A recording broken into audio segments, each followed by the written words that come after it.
মুর্শিদাবাদ জেলার মস্ত বড় জমিদার গঙ্গা গোবিন্দ সিংহ। এই যে গঙ্গা গোবিন্দ সিংহ, আস্তে মা কথা নয়, লীলাটাকে একটু মন দিয়ে শুনতে হবে, কথা বলবেন না, আপনাদের চরণ ধরে নিবেদন আমার।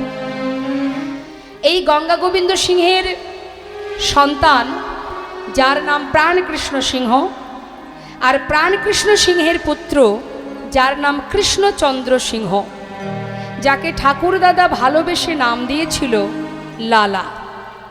তাহলে কি বললাম মা? গঙ্গা গোবিন্দ সিংহের ছেলে প্রাণকৃষ্ণ, প্রাণকৃষ্ণের ছেলে কৃষ্ণচন্দ্র সিংহ। এই যে কৃষ্ণচন্দ্র সিংহ, এটা তার ভালো নাম। আর ঠাকুর দাদা অর্থাৎ গঙ্গা গোবিন্দ সিংহ আদর করে নাতির নাম দিয়েছিল লালা। হরিবল। ছেলের বয়স 12 বছর।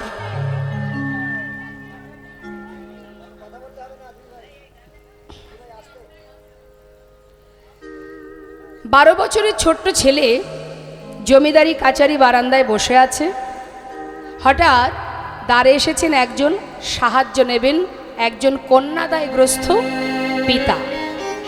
যখনই সাহায্য নেবেন বলে হাত বাড়িয়েছে, সঙ্গে সঙ্গে দাঁড়ি তাকে বললেন, তুমি চলে যাও, এখান থেকে চলে যাও। এই জমিদার মহলে কাউকে কোনোদিন কিছু দান করা নিষেধ। এখন অসহায় বাবা, কন্যাদায়গ্রস্ত বাবা, তিনি বারবার বলছে, দেখো আমি ব্রাহ্মণ, আমি অসহায়, আমাকে কিছু সাহায্য করুন। এখন কোনো ব্যক্তি যদি সাহায্য চায়, সে তো জমিদারের দ্বারে পৌঁছাবেই, জমিদারের কাছে সাহায্য নেবে। কিন্তু সেখানে একটা আদেশ আছে, একটা নিষেধাজ্ঞা আছে যে কাউকে কোনোদিন কিছু দান ধ্যান করা যাবে না। এখন যতবার বলছে ব্রাহ্মণকে, কোনো কথাই শুনছে না ব্রাহ্মণ, তখন তাকে বারবার ধাক্কা দিয়ে তাড়িয়ে দিচ্ছে। ঘটনাটা দেখছে 12 বছরের ছেলে লালা। তার ছোটবেলা থেকেই মন মানসিকতাটা একটু উদার। সে কখনো কারোর দুঃখ কষ্ট সহ্য করতে পারে না, সরল সুবুদ্ধি মন তার। সে ভক্তি মার্গের ছেলে। এখন জিজ্ঞাসা করছে, দাঁড়ি তুমি বারবার ওনাকে তাড়িয়ে দিচ্ছ, কি চাইছেন উনি? বাবু, উনি এসেছেন কিছু সাহায্য নেবেন বলে, কিন্তু মহলের একটা নিষেধ আছে, কোনোদিন কাউকে কিছু দান করা যাবে না। ওকে এত করে বলছে, শুনছে না, তাই ওকে তাড়িয়ে দিচ্ছি। বলো কি তুমি? একজন অসহায় বাবা, তিনি এসেছেন কিছু সাহায্য নেবে, আর তাকে দান করা যাবে না? এই কেমন নিষেধাজ্ঞা? জমিদার যার এত ধন ঐশ্বর্য, তার এমন মনের মানসিকতা কেন থাকবে? শোনো, তুমি আমার পিতাকে গিয়ে বলো, সে যেন এই বাবাকে, এই ব্রাহ্মণকে 1000 টাকা দান করে দেয়। যেই না বলা, ভিতর ঘরে গিয়ে প্রাণকৃষ্ণকে বললেন, বাবু 1000 টাকা দান করতে হবে, দ্বারে একজন অসহায় কন্যাদায়গ্রস্ত পিতা বসে আছে, তাকে সাহায্য করতে হবে, আপনার পুত্রের আদেশ। যখন এই কথা বলেছে মা, প্রাণকৃষ্ণ সিংহ বলে উঠলেন, এত বড় স্পর্ধা, আমার পুত্রের এত বড় সাহস! দুধের শিশু, দুদিন হতে না হতেই আজ সে আমাকে আদেশ করে, পিতৃবাক্য লঙ্ঘন করে, এত বড় স্পর্ধা! শোনো, নেহাত আমার পুত্র বলেছে, তারও তো একটা সম্মান আছে, তাই যাও 1000 টাকা ওই ব্রাহ্মণকে দিয়ে আমার পুত্রকে জানিয়ে দাও, সে যতদিন নিজে রোজগার করতে না পারবে, ততদিন দান করবার ইচ্ছাটুকু পর্যন্ত যেন প্রকাশ না করে। হরিবোল হরিবোল। প্রাণকৃষ্ণ সিংহের কথা মতো সেই দাড়ি 1000 টাকা দান করে দিয়ে ছোট্ট 12 বছরের ছেলে লালাকে যখনই এই কথা বললেন, সঙ্গে সঙ্গে লালা বলে উঠলেন, তবে শোনো দাড়ি, আমার পিতাকে জানিয়ে দাও, আমি তারই সন্তান। আমার পিতা যদি এমন নিষ্ঠুর মানসিকতা নিয়ে এমন ছোট মনের কাজ করতে পারে, আমি তার সন্তান, তাকে জানিয়ে দাও, যতদিন আমি রোজগার না করব, ততদিন এই ঘরে আমি আর পা রাখব না। 12 বছরের ছেলে মুর্শিদাবাদ ত্যাগ করে দিয়ে চলে এলো বর্ধমান জেলায়। একটা ফেরেস্তাদারে 20 টাকা বেতনে কাজ করতে শুরু করে দিল 12 বছরের ছেলে লালা বাবু। কাজ করতে করতে ছেলে বড় হচ্ছে, আর এদিকে প্রাণকৃষ্ণ সিংহের বয়স হচ্ছে। একটু একটু করে বৃদ্ধ বয়স হলো। কত লোক পাঠিয়ে দিল, কত মানুষ পাঠিয়ে দিল ছেলেকে ফেরাবার জন্য, কিন্তু তার একটাই প্রতিজ্ঞা, এমন পিতার মুখ আমি আর দেখব না। হরিবোল। একটা কথার কারণে আজ চিরতরে সন্তান হারা প্রাণ কৃষ্ণ সিংহ দেখতে দেখতে শয্যাশায়ী, কিন্তু শেষের দিনেও সন্তানের মুখ দেখতে পাচ্ছে না, কাজ। হ্যালো, জয় রাধে, জনিতায় মনিটরের সাউন্ডটা একটু বাড়ান, মনিটরটা বাড়ান, হ্যাঁ বাড়ান। হরে কৃষ্ণ, জয় রাধে, হরে কৃষ্ণ, জয় রাধে। শয্যায় শুয়ে শুয়ে কাঁদছে মা।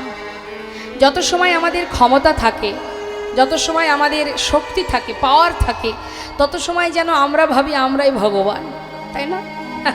কে ভগবান, কোথায় ভগবান? ভগবান তো আমি। এটা আমি করেছি, ওটা আমি করেছি, এটা আমার, ওটা আমার, কিছুই তো আমার নয়। আমার কি? অনেকে গর্ব করে বলে আমার 5টা বাড়ি আছে, গ্রামে একটা, শহরে একটা। দেখবেন আমরা গেলে অনেকে বলে আমাদের 4টে বাড়ি আছে, এখানে একটা, ওখানে একটা, সেখানে একটা। আচ্ছা, মনে করুন আপনার 5টা বাড়ি আছে মা, মন দিয়ে শুনবেন, গর্ব করে আপনি সবাইকে জানাচ্ছেন আমার 5টা বাড়ি আছে। 5টা বাড়িতে তো আর আপনি থাকতে পারেন না, থাকতে হয় আপনাকে একটা বাড়িতে। একটা বাড়ির পুরো জায়গাটা জুড়ে কি আপনি থাকতে পারেন?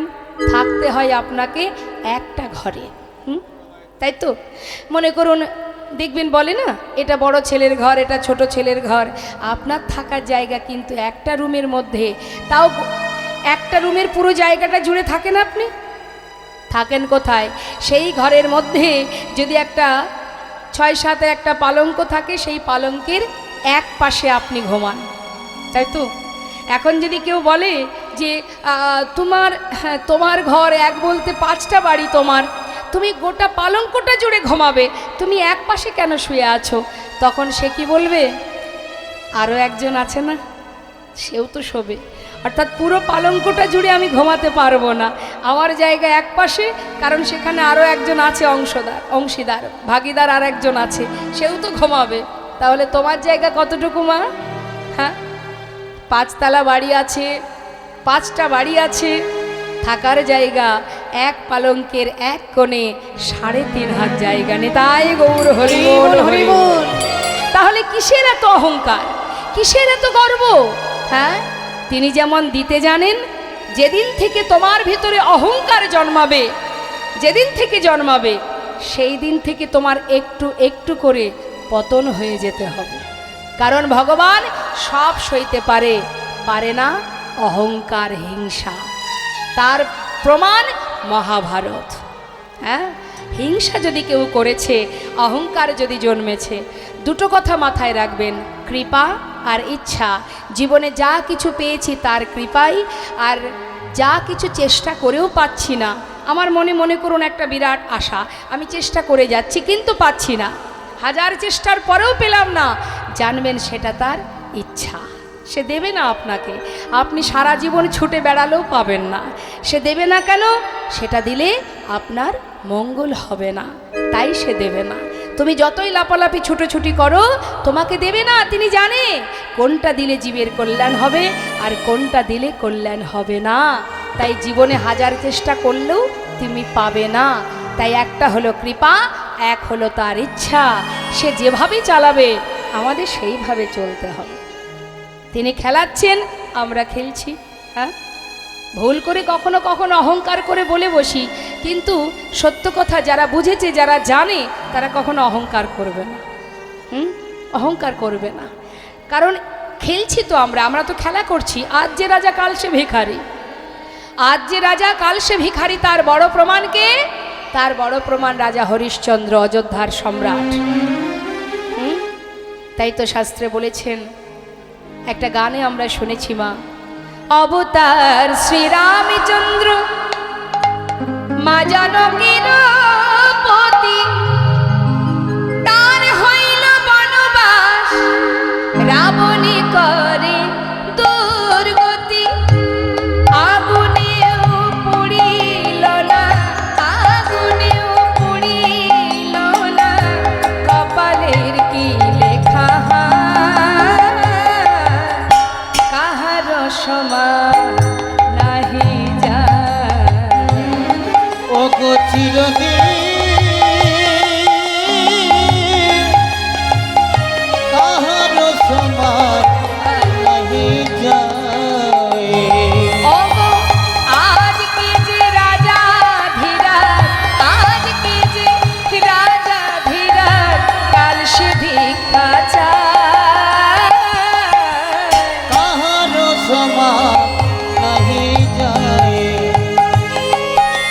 চিরদিন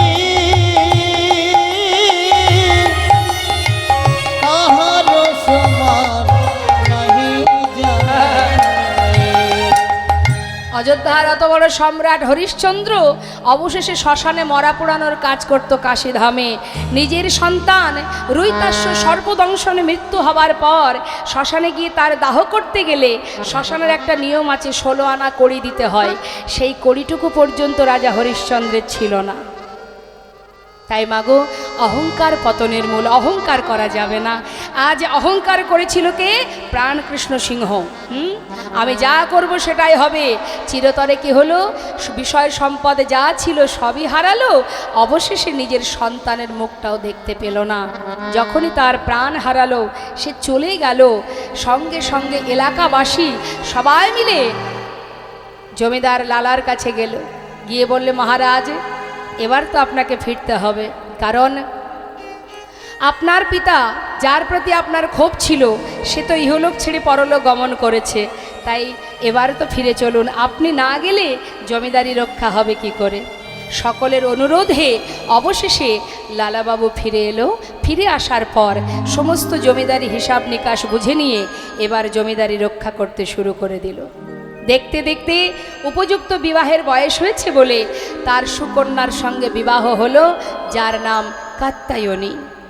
একটা সন্তান হলো, পুত্র সন্তান, যার নাম দিল নারায়ণ। তার একটা পালিতা কন্যা ছিল, যার নাম ছিল সুমতি। তাহলে মা, পরিবারে কতজন? স্ত্রী কাত্যায়নী, সন্তান, পুত্র সন্তান নারায়ণ, আর পালিতা কন্যা সুমতি। এই হচ্ছে সংসার।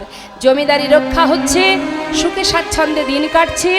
একটু একটু করে জীবনের ত্যাগের সৃষ্টি হলো, বৈরাগ্য এলো। কিভাবে হলো এটাই আমাদের জানার বিষয়।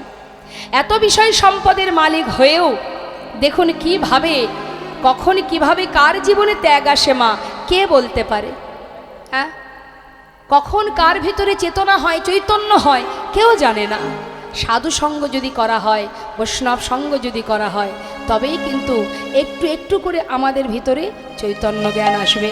আজ দেখুন, একজন ভিখারি তিনি এসেছেন লালার দ্বারে ভিক্ষা করতে। এসে বলছে, ভিক্ষাং দেহি, ভিক্ষাং দেহি। স্বয়ং লালা নিজে সঙ্গে সঙ্গে সদর দরজায় এসে পৌঁছালো। জিজ্ঞাসা করছে, ভিখারি, তুমি ভিক্ষা করো? কেন ভিক্ষা করো? হ্যাঁ, কি জন্য ভিক্ষা করো? তখন সেই ভিখারি বললেন, বাবু, আমি কেন ভিক্ষা করি শুনুন তাহলে। বাবু গো, বাবু গো,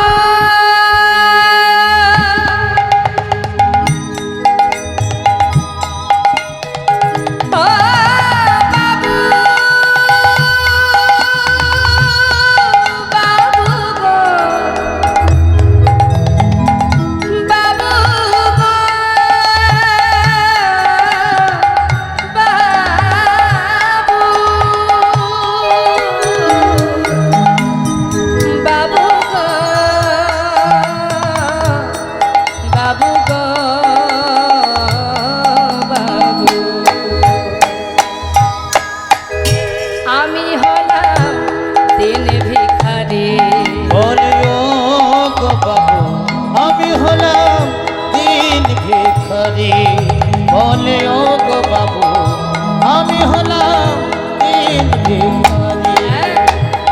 জানো বাবু, আমি কেন ভিক্ষা করি? শোনো তাহলে। আমার ঘরে আছে গিরি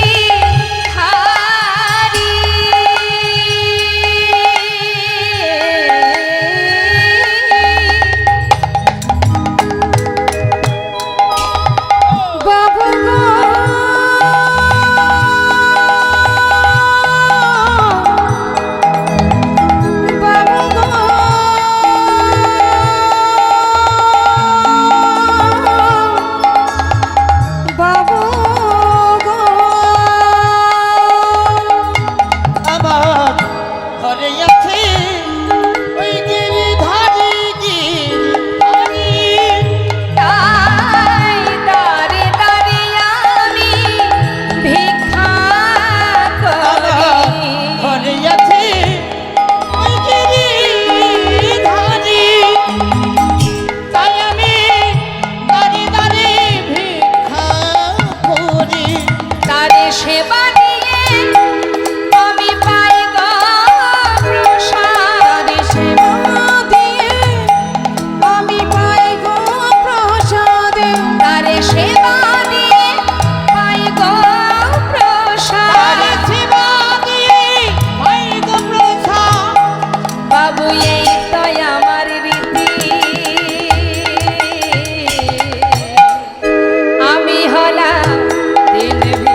বলে ও গো বাবু আমি হলাম দিন ভিখারি।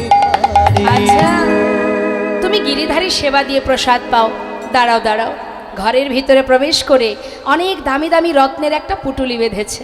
বেঁধে বলছে, ভিখারি এগুলো ধরো। বাবু এতে কি আছে?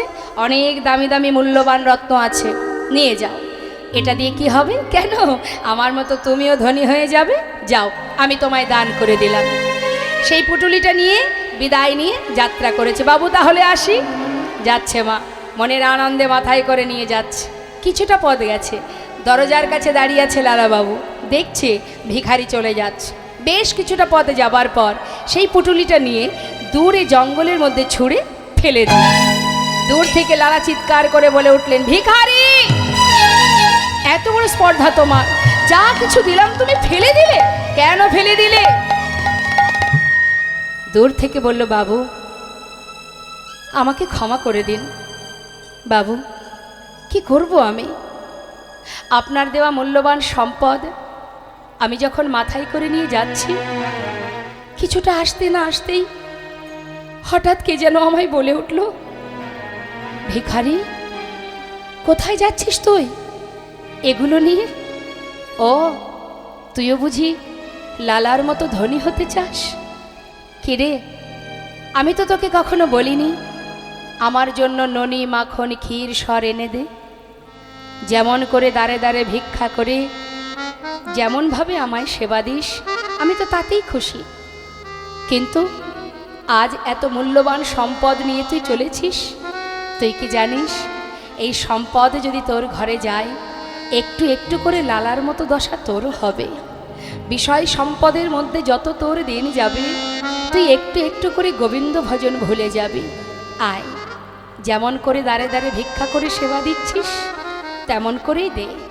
আয় আয় ভিখারি আয় রে ফিরে, ভুলে যাস না মোহ ভরে। আয় ভিখারি আয় রে ফিরে, ভুলে যাস না মোহ ভরে। আয় ভিখারি আই ভিখারি আই রে ফিরে ভুলে যাস না মোহ ভরে। গোবিন্দ সেবার বেলা বয়ে যা, গোবিন্দ সেবার বেলা বয়ে যা।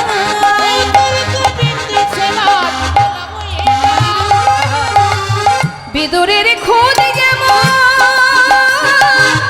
তোর ভিক্ষার অন্ন তেমন, বিদুরের খুদ যেমন তোর ভিক্ষার অন্ন তেমন, বিদুরের খুদ যেমন তোর ভিক্ষার অন্ন তেমন।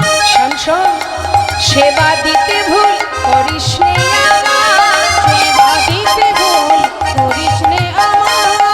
অরে আই ভিখারি আই রে ফিরে, আই ভিখারি আই রে ফিরে, আই ভিখারি আই রে ফিরে, আই ভিখারি আই রে ফিরে। ভুলে যাস না মোহ ভরে, আই ভিখারি আই রে ফিরে, ভুলে যাস না মোহ ভরে, আই ভিখারি আই রে ফিরে। সেবা দিতে ভুল করিস নে আমার, সেবা দিতে ভুল করিস নে আমার। হরি বল হরি বল।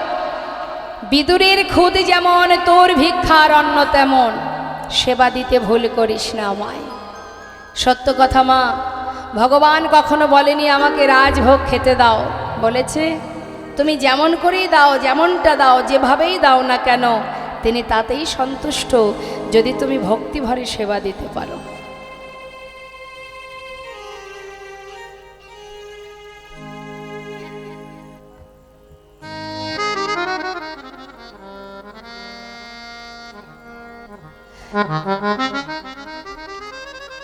তুমি যেভাবে ভগবানকে সেবা দেবে, যদি তার মধ্যে ভক্তি থাকে, মনে করুন আপনি ভগবানকে একটু মিষ্টান্ন রন্ধন করে দেবেন। এখন মিষ্টান্ন রন্ধন করতে গিয়ে যে যে জিনিসগুলো লাগে, তার মধ্যে মনে করুন হয়তো একটা দুটো জিনিস আপনার কাছে নেই। হ্যাঁ, শাস্ত্রে বললেন যা আছে, যেটুকু আছে, নাইবা থাকলো দুটো জিনিস, তাতে কি আছে, যেটুকু আছে সেটা দিয়েই তুমি রন্ধন করো, তাতেই ভগবান খুশি। হ্যাঁ, এর শুধুমাত্র নিয়ম হচ্ছে মা ভক্তি ভরে ভালোবাসা। ভক্তি ভরে যদি ভালোবাসা যায়, বৃন্দাবনের যত ব্রজঙ্গনাগণ গোপীগণ তারা গোবিন্দকে ভালোবাসতেন। কিভাবে ভালোবাসতেন? অর্থ দিয়ে, পাণ্ডিত্য দিয়ে, ধন ঐশ্বর্য দিয়ে না, ভালোবাসতেন হৃদয় দিয়ে। আমি আমার বলতে যা কিছু সব তোমার চরণে সঁপে দিয়েছি, অর্থাৎ আমার দেয়া দেহ, এ দেহ তোমার। আস্তে, আমার দেয়া এই যে দেহ, তোমার দেয়া এই যে দেহ, এটা তোমার দেহ, তোমার চরণে সঁপেছি। আর কিছু আমরা জানি না। নিজের করে ভালোবাসতেন। একবার চিন্তা করুন মা, যখন ভগবান কৃষ্ণচন্দ্র যখন বৃন্দাবন থেকে মথুরায় যান, ঠিক সেই সময় বৃন্দাবনের গোপীগণ তারা পথের ধারে শুয়ে গোবিন্দকে বলেছিলেন যে রথ যদি চালাতে হয়, চলেই যখন তুমি যাবে, তাহলে আমাদের বক্ষের উপর দিয়ে রথ চালিয়ে নিয়ে যাও। তাতে কি হবে? রথ চালিয়ে নিয়ে যাওয়ার পর তুমি একটিবার আমাদের দিকে তাকাবে, তাতে কি হবে? উভয়ের মঙ্গল। যাত্রার কালে তুমি সব দর্শন পাবে, তাতে তোমার যাত্রা শুভ হবে, আর মৃত্যুর আগে তোমার বদন আমরা দেখতে পাবো। নিতাই গৌর হরিবল হরিবল। তা এই হচ্ছে ব্রজপ্রেম, এটা হলো ব্রজপ্রেম। ভালোবাসতে যদি হয় মা, তুমি যেমনভাবেই বাসো না কেন, যদি তার মধ্যে ভক্তি থাকে, প্রেম থাকে, আর কিচ্ছু লাগবে না। ভগবান বললেন আমার কিছুই চাই না, আমি বিশ্বব্রহ্মাণ্ডের মালিক। ভক্ত যদি দুফোঁটা বাড়ি বরিশন করে, আর কিছু নয়। সারা জীবন আমরা কাঁদি কি জন্য? সংসারের জন্য কাঁদি, হ্যাঁ, নিজের আত্মসুখের জন্য, নিজের সুখের জন্য ভগবানের কাছে কাঁদি, কিন্তু ভগবানকে পাওয়ার জন্য তার চরণে দুফোঁটা বাড়ি বরিশন করি না কেউ। এটাই আমাদের সমস্যা। কাঁদতেই যদি হয়, প্রভুর চরণ পাওয়ার জন্য কাঁদো। সংসারের গোনাদিন তো ফুরিয়ে যাবে, আজ না হোক কাল, কিন্তু যেন তার চরণে পৌঁছাতে পারি সে চিন্তা করো, সেই চিন্তা করে কাঁদো। সুন্দর একটা দৃষ্টান্ত আপনাদের দিই, একটু শুনুন মন দিয়ে। সুন্দর একটা দৃষ্টান্ত মা, ভক্তিভরে ভালোবাসার প্রমাণ শুনুন। তাহলে লীলা তো আমরা শ্রবণ করবই, তার মধ্যে দিয়ে কথাটা একটু শুনব। বেশি দূর নয়, বর্ধমান জেলা। বর্ধমান জেলার শ্রীখণ্ড নিবাসী। শ্রীখণ্ডে অনেকেই গেছেন, যেখানে নাড়ুখাওয়া গোপীনাথ আছেন। তা এই শ্রীখণ্ড মুকুন্দ দাস, যার ঘরে আছে গোপীনাথ, আর ওই গোপীনাথ আর তার ছোট্ট সন্তান, যার বয়স 12 বছর, যার নাম রঘুনন্দন। আজও বর্তমান আপনারা গেলে দেখতে পাবেন অর্ধনাড়ু হাতে নিয়ে দাঁড়িয়ে আছে শ্রীখণ্ডে। এখন তিনি একটু কবিরাজি জানতেন, মুকুন্দ দাস খুব ভালো কবিরাজি জানতেন। আগেকার সময় তো এত মেডিসিন ছিল না। কোনো ব্যক্তি অসুস্থ হলে ওই গাছগাছরা দিয়ে জড়িবুটি তৈরি করে তাকে সুস্থ করা হতো। এখন একজন গ্রামে অসুস্থ হওয়ার কারণে মুকুন্দ দাসের ডাক পড়েছে, যেতে হবে। ঘরে আছে গোপীনাথের বিগ্রহ, তার সেবা দেওয়ার ব্যাপার আছে। চিন্তায় পড়েছে মুকুন্দ দাস, আমি একা মানুষ, কোন দিকে যাব। তখন ওই 12 বছরের ছোট্ট ছেলে বাবার মুখে হাত দিয়ে চিন্তা করতে দেখে বলছে, বাবা তুমি কি কিছু ভাবছো? হ্যাঁ। কি ভাবছো? দেখ, ঘরে আমার গোপীনাথ সেবা, এদিকে গ্রামে একজন অসুস্থ, একই সময়ে দুই দিকে যাওয়া একার দ্বারা কি সম্ভব? আমি কি করব তাই ভাবছি। তখন ছোট্ট ছেলে বললেন, বাবা এক কাজ করো, শোনো, গ্রামে যিনি অসুস্থ তার কাছে তো আর আমি যেতে পারবো না, আমি সুস্থ করতে পারবো না। তার থেকে তুমি এক কাজ করো, তুমি গ্রামে চলে যাও, আর ঘরে গোপীনাথের সেবা এটা আমি দিয়ে দেব। মুকুন্দ দাস মৃদু হেসে বলছেন, রঘুনন্দন, ভগবানের সেবা বললেই সেবা হয় না রে বাবা, তার অনেক নিয়ম আছে, অনেক মন্ত্র জানতে হয়, তুমি তো কিছু জানো না। ছোট্ট ছেলে বললেন, বাবা আমি হয়তো তোমার মতো মন্ত্র জানি না, কিন্তু আমি যদি ওকে ভালোবেসে খাওয়াই, ও কি খাবে না? মুকুন্দ দাস ভাবছে, সত্যি তো, মন্ত্রের কি বা প্রয়োজন? যদি কেউ ভক্তি ভরে ভালোবেসে খাওয়ায়, সবার উপরে তো ভক্তি, ভক্তি ভরে যদি কেউ সেবা দেয়, তাতে মন্ত্রের দরকার হয় না। যাক, ভালোই হলো। শোন বাবা, আমি রান্নাঘরে সব কিছু গুছিয়ে রেখেছি, তুই একটু রান্না করে সেবা দিস, আমার জন্য প্রসাদ রাখবি, আমি চললাম গ্রামে। ঠিক আছে, তুমি চিন্তা করো না, যাও। মুকুন্দ দাস কিন্তু গ্রামে চলে গেল মা। আর এদিকে জীবনে কোনো দিন যে ছেলে রান্ধন করেনি, আজ রান্নাঘরে গেছে। রান্নাঘরে গিয়ে কি করেছে, সমস্ত ব্যঞ্জন এক পাত্রে ঢেলে দিয়ে কোনো রকমে জাল ধরিয়েছে। সিদ্ধ হয়েছে কোনো রকম, সিদ্ধ করছে আর মুখে বিড়ি বিড়ি করে বলছে, গোপীনাথ, ও গোপীনাথ, জানো তো আজ বাবা ঘরে নেই, আমি তোমার জন্য রান্না করছি, জানি না কেমন হবে, তবে যেমনই হোক তুমি কিন্তু আজকে একটু কষ্ট করে খেয়ে নেবে, কেমন? একার মতো একা বকছে আর রন্ধন করছে। কোনো রকমে সিদ্ধ হয়েছে, পাত্রে ঢেলে নিয়েছে। এবার ঢুকেছে ঠাকুর ঘরে। পাত্রটা রেখে ডাকছে, গোপীনাথ দাঁড়িয়ে থেকো না, ওইভাবে দাঁড়িয়ে থেকো না, আজ বাবা ঘরে নেই, আমি এসেছি তোমার জন্য। কোনোদিন তো রান্না করিনি, জানি না কেমন হয়েছে, যাই হোক একটু কষ্ট করে খেয়ে নাও, কাল বাবা ভালো করে রান্না করে খাওয়াবে, শিগগির এসো, তাড়াতাড়ি এসো। আসছে না, আমরাও তো সেবা দিই প্রভুর, সে কি আসে মা? আসে না, আসছে না, কি ব্যাপার? চিন্তা করছে, সে কিন্তু জানে না যে এটা বিগ্রহ, এটা সে জানে না, সে জানে আমি যেমন বাবার সন্তান, ও আমার বাবার সন্তান। ডেকেই যাচ্ছে, কি হলো, কখন থেকে ডাকছি, বেশ তো দাঁড়িয়ে আছো, কি ভেবেছো বাবা ঘরে নেই বলে আসবে না? আগে চলে এসো, ভালো চাও যদি চলে এসো, কখন থেকে ডাকছি। তুমি কি জানো না আমি কোনোদিন রান্না করিনি, তোমার জন্য রান্না করেছি, আমার কি কষ্ট হয় না? এসো না গোপীনাথ, তাড়াতাড়ি এসো। তাও আসছে না, এত করে ডাকছে, আসছে না। চিন্তা করছে সে যদি না খায় বাবা আমাকে বকবে, আমি তাকে বড় মুখ করে বলেছি আমি তাকে খাওয়াবো, আসবে না মানে? শোনো গোপীনাথ, তুমি আসবে না তো? ভালোই ভালোই যদি পারো চলে এসো। আর শোনো, যদি তুমি না আসো, জানো তো আমি যখন না খাই আমার বাবা আমাকে লাঠি দিয়ে লাঠির ভয় দেখিয়ে খাওয়ায়। আসবে না তো? দাঁড়াও। ঘর থেকে বাইরে বেরিয়ে খুঁজে খুঁজে জঙ্গলের ভিতর থেকে একটা লাঠি জোগাড় করেছে, লাঠি নিয়ে ঠাকুর ঘরে ঢুকেছে। আসবে তো চলে এসো, না হলে এই যে হাতে লাঠি আছে না, এটা দিয়ে না আমি তোমাকে মেরে মেরে নিয়ে আসবো। এমন শুদ্ধ ভক্তি, আর পারছে না প্রভু দূরে থাকতে।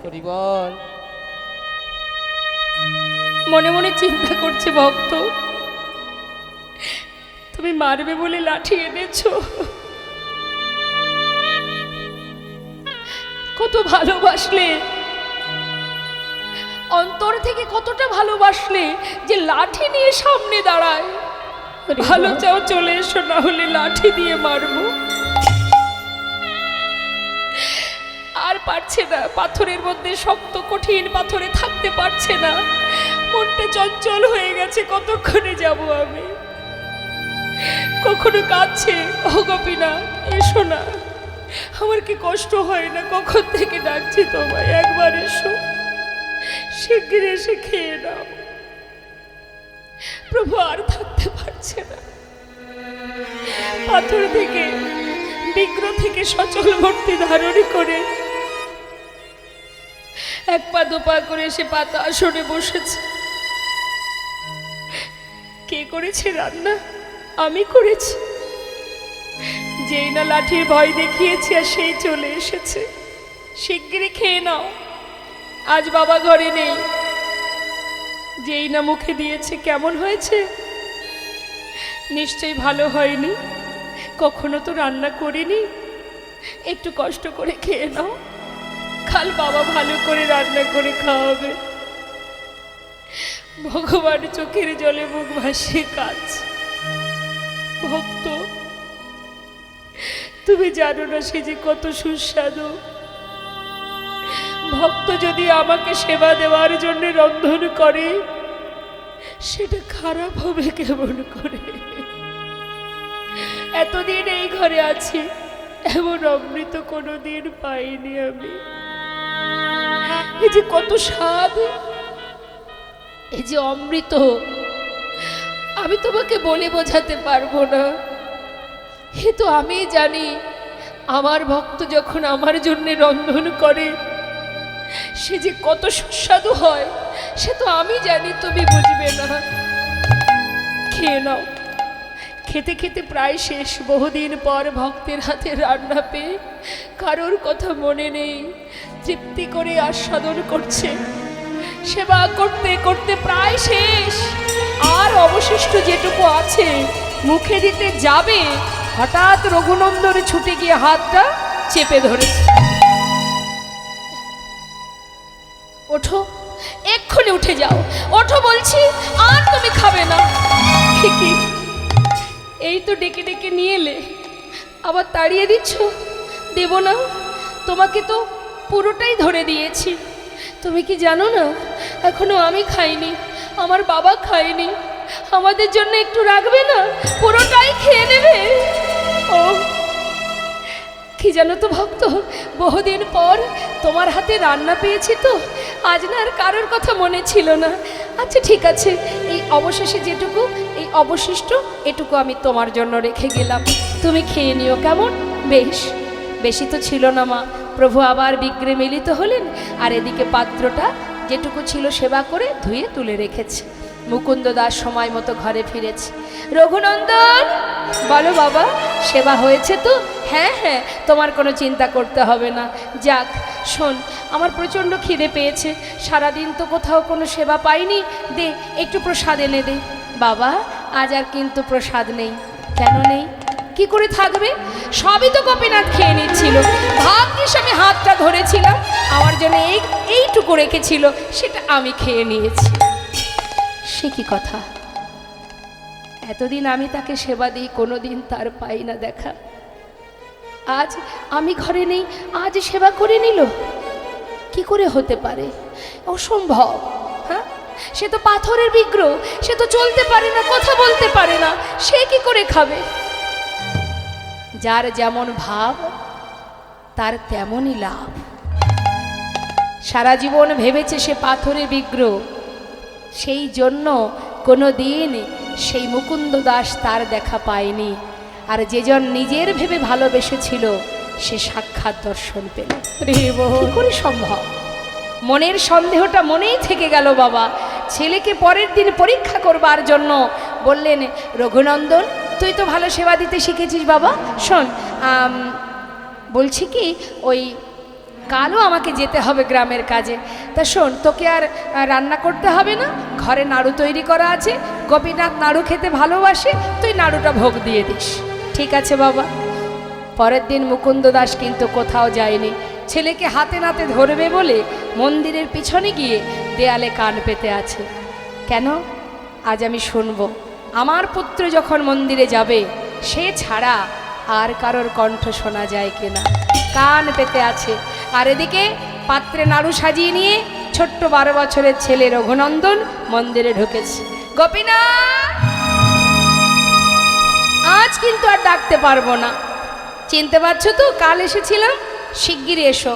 আজ বাবা তোমার জন্য নাড়ু তৈরি করে পাঠিয়েছে, তুমি নাকি নাড়ু খেতে ভালোবাসো, তাড়াতাড়ি এসো, নাড়ু সেবা করে যাও। হরি বল, হরি বল। ভগবান আর কোনো কথা নয়, পাথর থেকে সচল মূর্তি ধারণ করলেন। এসে বললেন, ভক্ত, কেউ যদি আমাকে ডাকার মতো একবার ডাকে, আর সেই ডাক যদি আমার কানে একবার পৌঁছে যায়, ভক্ত যদি কোনোদিন আমাকে ভুলেও যায়, আমি সেই ভক্তকে যুগে যুগে ভুলি না। রে বল, তোমায় ডাকতে হবে না, এই দেখো আমি এসেছি, শিগগিরই খেয়ে নাও। কে করেছে নাড়ু? বাবা করেছে। বাবা মনে মনে ভাবছে, প্রভু বাবাই করুক আর যেই করুক, ভক্তের হাতের ছোঁয়া তো লেগে আছে, মুখে দিয়েছে। পাশে দাঁড়িয়ে রঘুনন্দন ভাবছে, কালকের মতো দাঁড়িয়ে থাকবো, আর যদি গোপীনাথ একটা একটা করে সব খেয়ে নেয়, আজ আমি আর তা হতে দেব না। আজ ও খাবে, আমিও খাবো। এই ভেবে পাত্র থেকে একটা নাড়ু তুলে নিয়েছে, তুলে নিয়ে মুখে দিয়েছে। অর্ধেকটা সেবা করেছে মা, যখনই ভালো লেগেছে আর ওই বাকি অর্ধেক এঁঠো নাড়ুটা গোপীনাথের মুখের কাছে ধরেছে। খেয়ে দেখো কত সুন্দর, খেয়ে দেখো গোপীনাথ কত সুস্বাদু, নিয়ে এই নাও খেয়ে দেখো, হা করো। নিজের উচ্ছিষ্টটা যখন ভগবানের মুখের কাছে ধরেছে, ভগবান চোখের জলে বুক ভাসিয়ে কাঁদছে। কেমন ভক্তি! নিজের উচ্ছিষ্ট দিতে এতটুকু দ্বিধা হচ্ছে না, কেমন ভালোবাসা! তার চোখে জল দেখে বলছে, গোপীনাথ তুমি কাঁদছো? আচ্ছা, আমি এঁঠো নাড়ু দিয়েছি তাই? আসলে আমার ভালো লেগেছে বলেই তোমাকে খাওয়াচ্ছিলাম। ঠিক আছে, আর দেব না, তুমি কেঁদো না। ভগবান বলছে, না গো না, আমি সেজন্য কাঁদছি না। জানো ভক্ত, আমি কাঁদছি কেন? এই যে তুমি আমাকে খাওয়াচ্ছ, আচ্ছা তুমি যদি আমাকে খাওয়াতে পারো, তবে কি আমি তোমাকে খাওয়াতে পারি? নিশ্চয়ই, তাহলে তুমি আমাকে খাও, আমি তোমাকে খাওয়াই। এবার ভগবান তার প্রসাদে নাড়ু দিচ্ছে ভক্তের বদনে, আর ভক্ত তার এঠো নাড়ু দিচ্ছে ভগবানের বদনে। ভক্ত ভগবানের মধুর মিলন,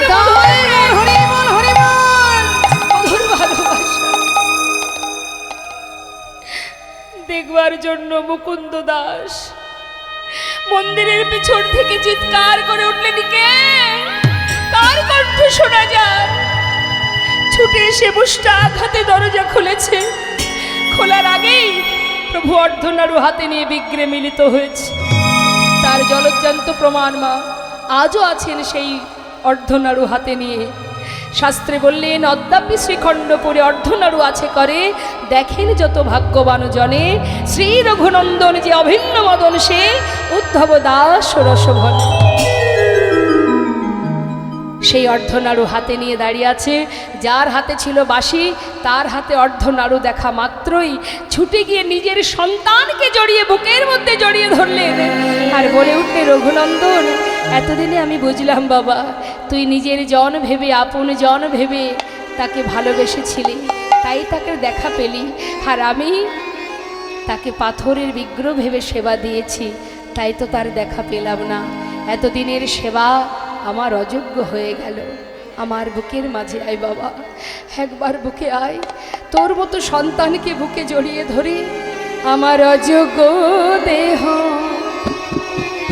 আমি যোগ্য করি, আমার অযোগ্য দেহ যোগ্য করে তোর মতো ভক্ত সন্তানে জড়ায়ে ধরে আমার অযোগ্য দেহ আমি যোগ্য করি। তোর মতো ভক্ত সন্তানে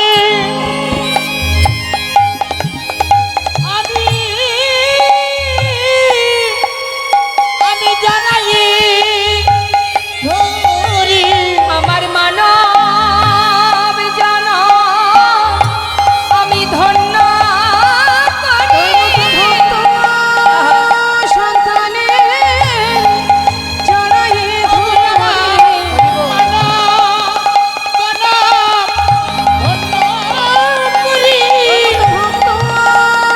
সন্তানে জড়াই জয় গৌর হরি বল, হরি বল, গৌর হরি বল।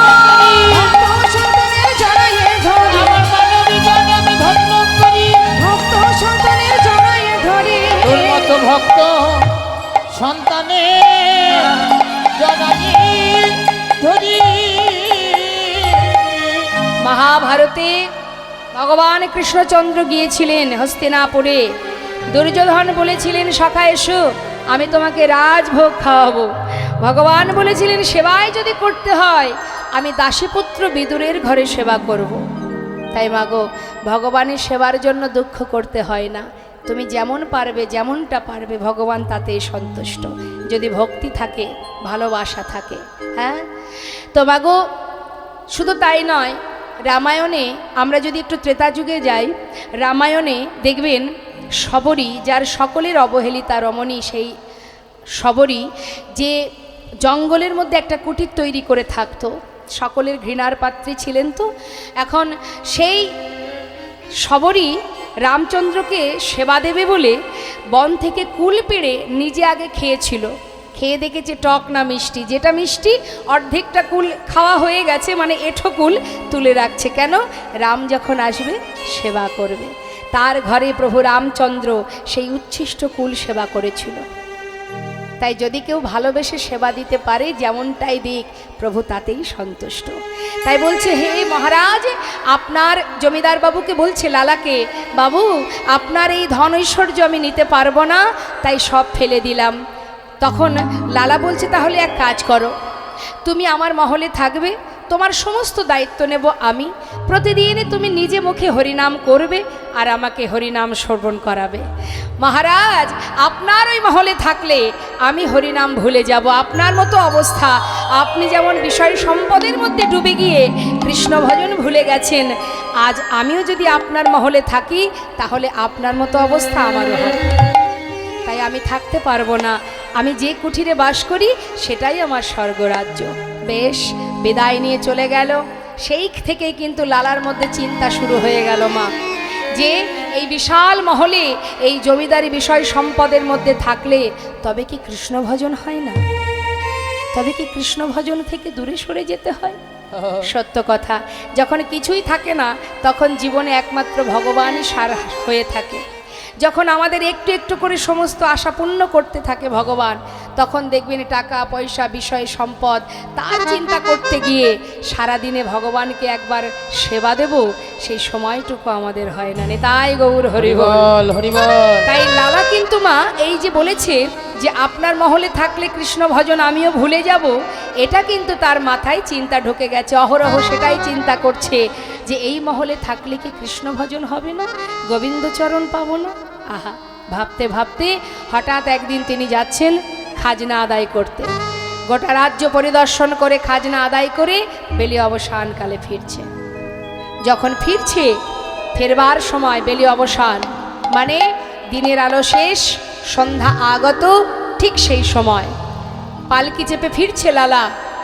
আর রজকন্যা, রজকন্যা কাদের বলে মা? ধোপাদের বলা হয় রজক। এখন তার কন্যা চিৎকার করে তার পিতাকে বলছে, কি বলছে? বাবু গো, বাবু গো, বেলা যায় বাসনায় আগুন দাও, বেলা যায় বাসনায় আগুন দাও। অর্থাৎ শুকনো কলার পাতাকে বলা হয় বাসনা।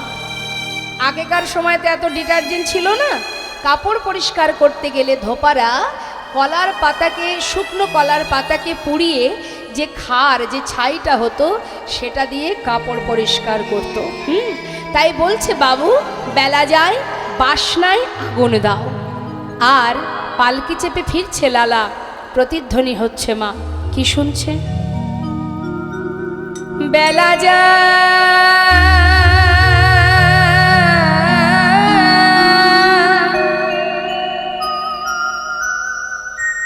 বেলা যায়, বেলা যায়, বেলা যায়, বেলা যায়,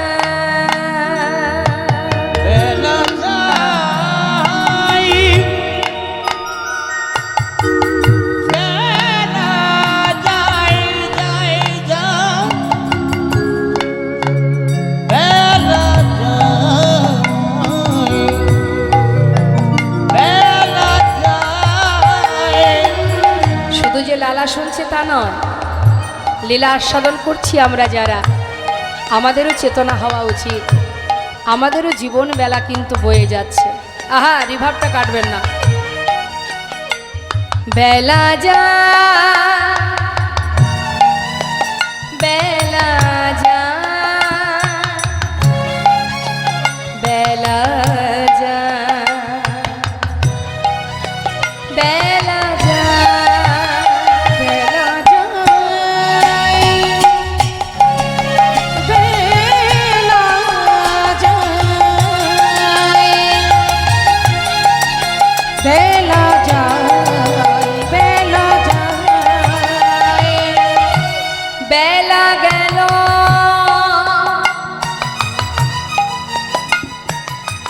ওরে মা,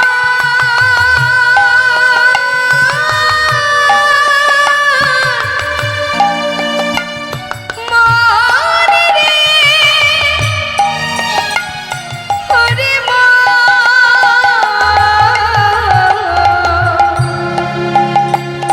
জীবন বেলা বয়ে গেল, ভজ ভজ একবারে কৃষ্ণ ভজ, ওরে মনা ওরে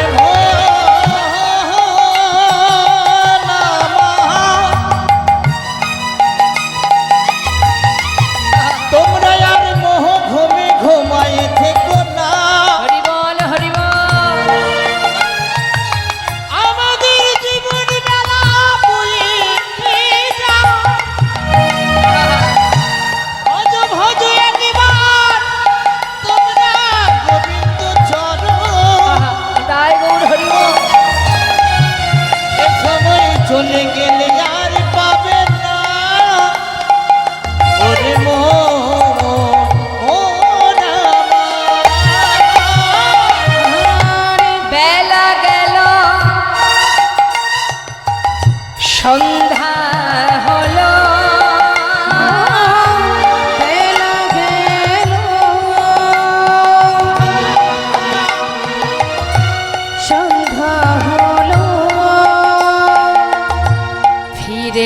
সোজা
লালা বললেন, বেয়ারা একটু পালকি থামাও।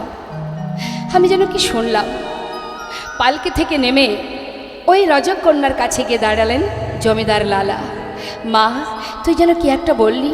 জমিদারকে দেখে থরথর করে কাঁপছে রজকন্যা। বাবু, আমি তো আপনাকে কিছু বলিনি।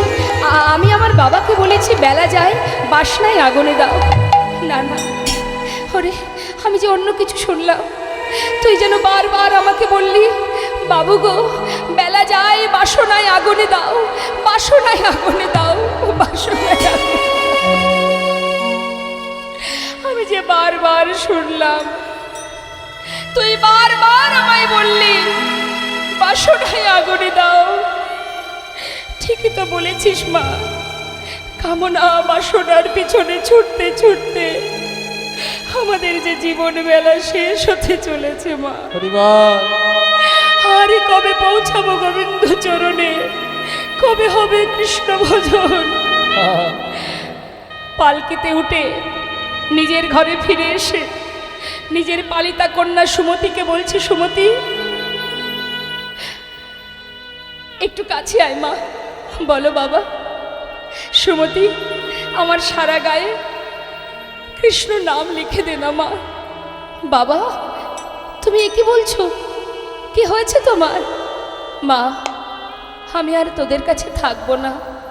দেখ, সময় তো আর নেই, এবার আমাকে নিজের ঘরে যেতে হবে। বাবা, খাজনা আদায় করে ফিরে আসার পর তুমি এমন করে পাগলের মতো কি বলছো? কি হয়েছে তোমার? মারে, সারা গায়ে কৃষ্ণ নাম লিখে দে মা। আমার বলতে এই পর্যন্ত যা কিছু আছে সর্বস্ব আমি তোদেরকে দিয়ে গেলাম। তোরা ভালো থাক, সুখে থাক, শুধু আমাকে বিদায় দে মা, আমি চলে যাই। বাবা, কোথায় যাবে তুমি? এমন কথা কেন বলছো? কি হয়েছে তোমার? কৃষ্ণ নাম লিখে যাবে কোথায়? আমি কোথায় যাব শুনবি? যাব রে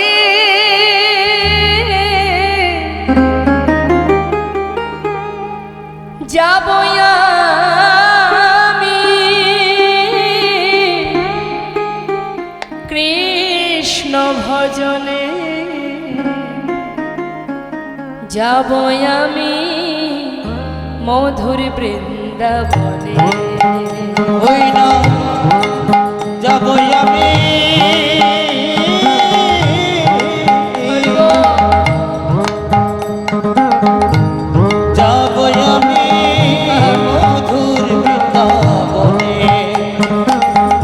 রইল সাধে জমিদারি, রইল এ ঘর বাড়ি, বৃন্দাবনে চলে যাব সব কিছু ছাড়ি। বৃন্দাবনে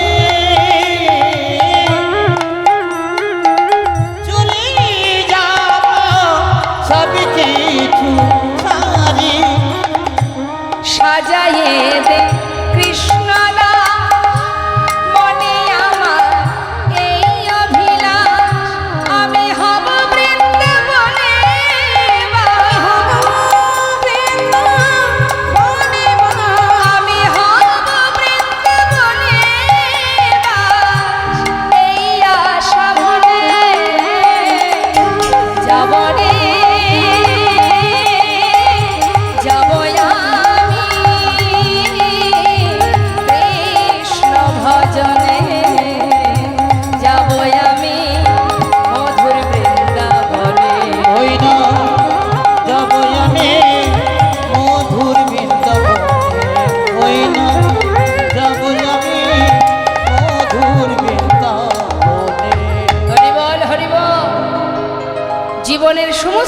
পরিত্যাগ করে কৃষ্ণ ধনে ধনী হয়ে নামকে সম্বল করে মস্ত বড় জমিদার লালাবাবু আজ চিরতরে মুর্শিদাবাদ ত্যাগ করে বৃন্দাবনের পথে যাত্রা করলো। হরিবোল হরিবোল হরিবোল।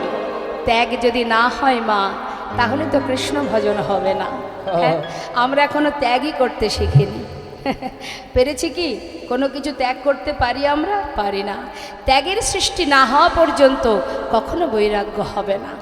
আজ সব ছেড়ে যে এত বড় জমিদার এত সুখ স্বাচ্ছন্দ্য পরিত্যাগ করে জনমের মতো চললেন বৃন্দাবনে।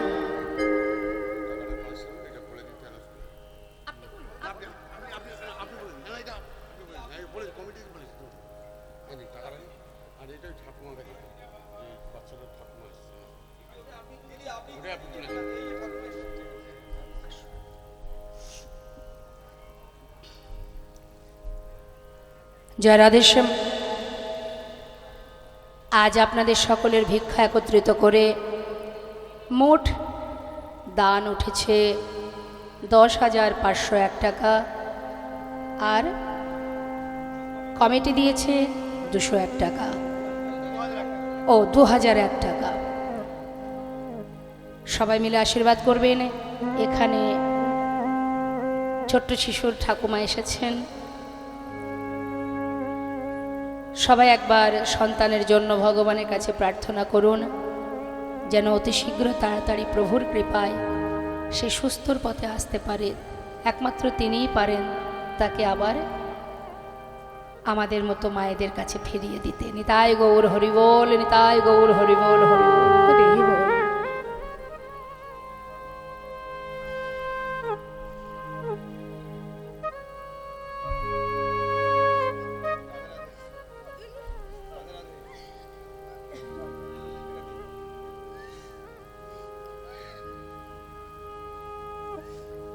নিতাই গৌর হরি হরি বল, হরি বল, হরি বল।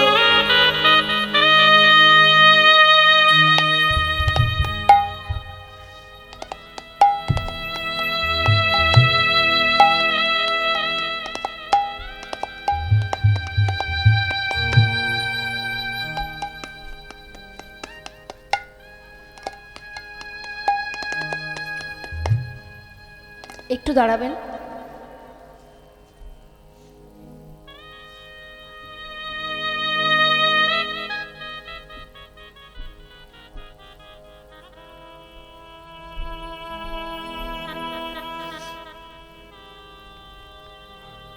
এটা তো মানতে হবে মা,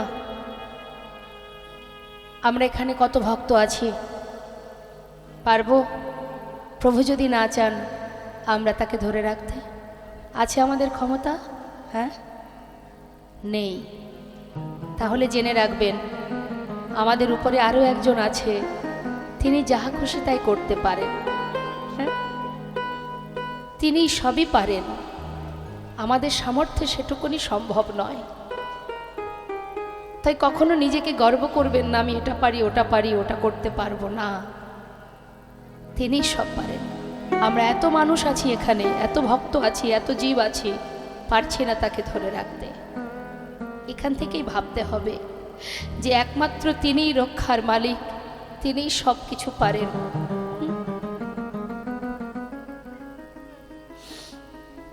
শুধু ভগবানের কাছে এটাই আমরা প্রার্থনা করতে পারি, সে যেন তাড়াতাড়ি সুপথে চলে আসে।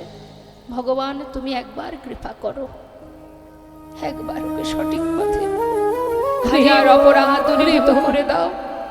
তার যদি কোনো কুকর্ম থেকে থাকে মুছে দাও, তাকে আবার তোমার চরণে সেবার অধিকারী করে রাখো।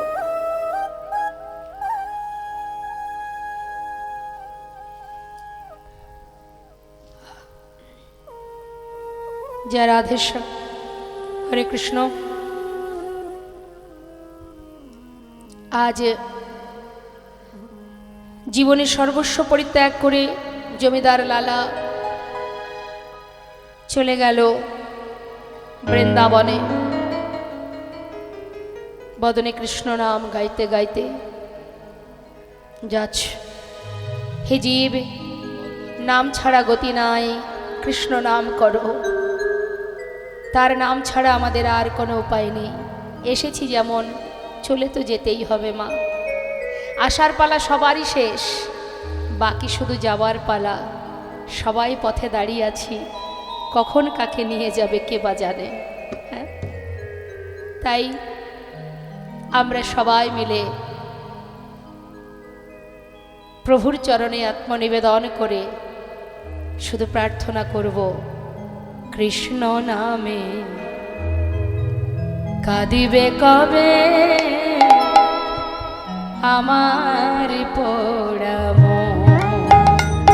ওই না কৃষ্ণ নামে কাঁদবে কবে আমার পোড়া মন। কবে যাব বিষয় ছেড়ে, কবে যাব বিষয় ছেড়ে মধুর বৃন্দাবন।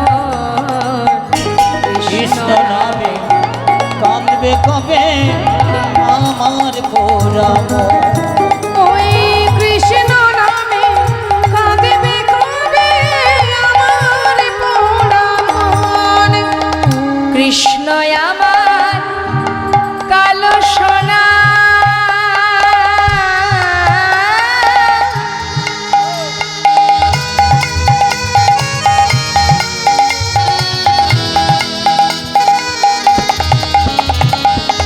কৃষ্ণ আমার কালো সোনা বনমালী সে। কৃষ্ণ আমার কালো সোনা,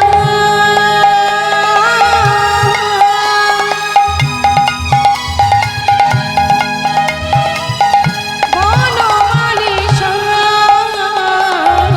ভুল করিয়া একদিন আমি কই নাই কৃষ্ণ নাম। ও গো ভুল করিয়া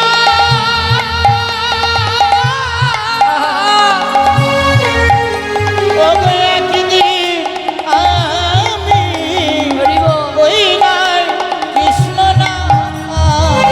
কৃষ্ণ নামিতে পারের সম্বল, কৃষ্ণ নামিতে পারের সম্বল, কৃষ্ণ নামিতে পারের আমার সম্বল। কৃষ্ণ নামে হরির সম্পদ কবে পাব দর্শন। ওই না কৃষ্ণ জয় গৌর হরি বল, গৌর হরি বল। আমার পোড়া মন। ওই কৃষ্ণ নামে কাঁদিবে কবে আমার পোড়া মন। ওই না কৃষ্ণ নামে কাঁদবে কবে আমার পোড়া মন। কৃষ্ণ নাম গাইতে গাইতে আজ মস্ত বড় জমিদার লালা সব কিছু ত্যাগ করে চললেন কৃষ্ণ ধনে ধনী হয়ে আপন জনার সন্ধানে। বদনে কৃষ্ণ নাম 2 মাস কেটে গেল মা বৃন্দাবনে পৌঁছাতে পৌঁছাতে। বৃন্দাবনে যখন এসে পৌঁছালো তখন নিশি প্রভাত হয়ে গেছে। এদিকে প্রভাতকালে ব্রজবাইরা তারা পসরা সাজিয়ে সারিবদ্ধ হয়ে যাচ্ছে। জমিদার লালা তাদেরকে ডেকে জিজ্ঞাসা করছে, ও ব্রজবাসী, তোমরা কোথায় যাচ্ছ? হ্যাঁ, বাকি বিহারী ভোগ দিতে। দেখো আমি তো চিনি না, আমাকে একটু তোমরা নিয়ে যাবে? বেশ, এখন ব্রজমাইরা বলছি কেন নিয়ে যাব না, চলো আমাদের সঙ্গে। তবে আমরা যে নাম গাইছি সেই নাম গাইতে গাইতে চলো। কি নাম?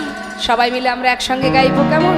হ্যাঁ, সবাই একসাথে বলবো, রাধে রাধে রাধে রাধে রাধে রাধে রাধে রাধে বল, রাধে রাধে রাধে রাধে রাধে রাধে বল, বলো রাধে রাধে রাধে রাধে রাধে রাধে বল, রাধে রাধে রাধে রাধে রাধে বলো রাধে রাধে, বলো রাধে রাধে, বলো রাধে রাধে, রাধে রাধে রাধে রাধে বল, রাধে রাধে রাধে রাধে রাধে রাধে বল।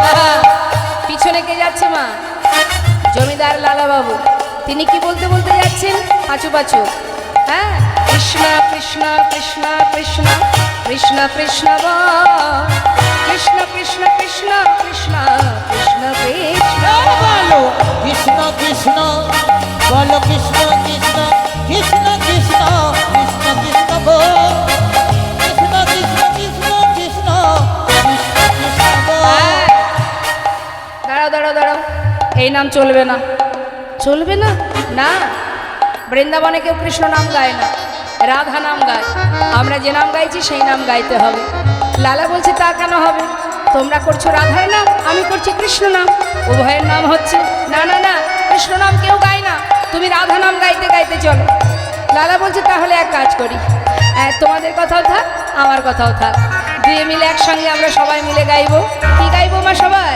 হ্যাঁ, রাধে কৃষ্ণ রাধে কৃষ্ণ রাধে কৃষ্ণ রাধে কৃষ্ণ রাধে কৃষ্ণ রাধে কৃষ্ণ রাধে কৃষ্ণ। বলো রাধে কৃষ্ণ, বলো রাধে কৃষ্ণ, রাধে কৃষ্ণ, রাধে কৃষ্ণ বল, রাধে কৃষ্ণ, রাধে কৃষ্ণ, রাধে কৃষ্ণ বল। হ্যাঁ, বৃন্দাবন কি, দুহাত তুলে সবাই মিলে বলবেন। রাধে রাধে বলতে পারেন, রাধে কৃষ্ণ বলতে পারেন, আর আমি এক একটি জায়গার নাম বলবো, জোরে জোরে বলবেন কিন্তু, কেমন?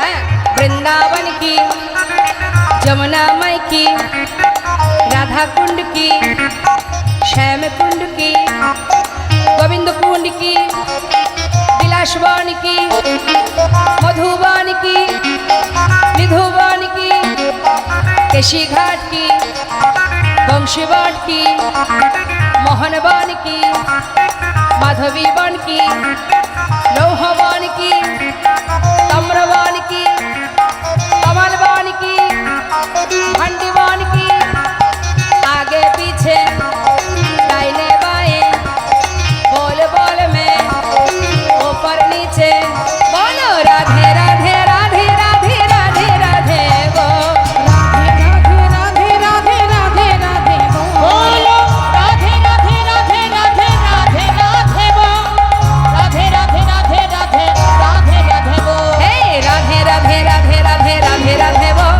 राधे राधे राधे राधे राधे राधे बोल, राधा रानी की राधे राधे राधे राधे राधे राधे बोल। प्रेम से बोलिए बाके बिहारी लाल की রাধেশ্যাম রাধেশ্যাম। আমরা তাহলে এখন বর্তমানে কোথায় এলাম?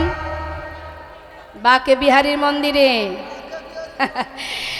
সুন্দরভাবে সেবা হলো বাকে বিহারীর।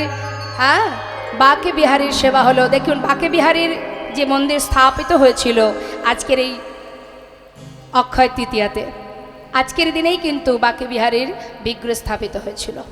তা সেই বাকে বিহারীর সেবা হলো মা। সেবার পর কিন্তু লালাকে প্রসাদ দেওয়া হলো, যেহেতু বৃন্দাবনের নতুন অতিথি, ভালো ভালো প্রসাদ দিয়েছে, লালা সেবাও করেছে। সেবার পর লালা কি করলেন? সেবার পরে কি হয়?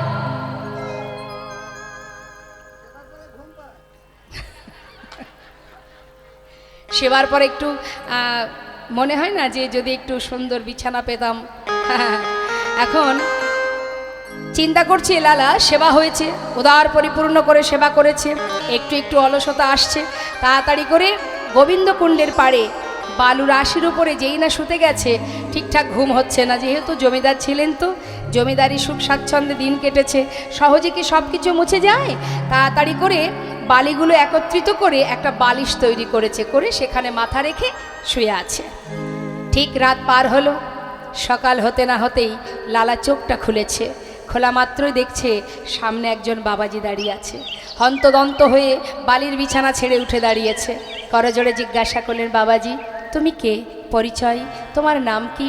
এক ব্রজবাসী বলে উঠলেন, ইনি বৃন্দাবনের বাবাজি, ওনার নাম কৃষ্ণদাস বাবাজি।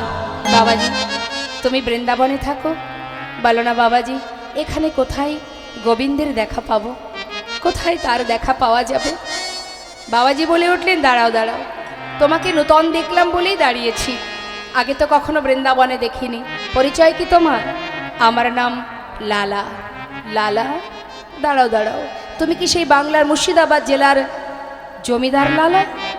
বাবাজি আমি জমিদার ছিলাম, আজ আর আমি জমিদার নই, আমি কৃষ্ণের দাস। তার চরণ পাওয়ার জন্য ছুটে এসেছি। নিজের বলতে যা ছিল সর্বস্ব ত্যাগ করেছি। শুধু গোবিন্দের দেখা পেতে চাই, একবার রাধা মাধবের কৃপা পেতে চাই। দাঁড়াও দাঁড়াও, সব ছেড়ে বৃন্দাবনে এসেছো, ভালো কথা। তোমার কি দীক্ষা হয়েছে? না, দীক্ষা না হলে তার দেখা কি করে পাবে? মন্ত্র গ্রহণ করো।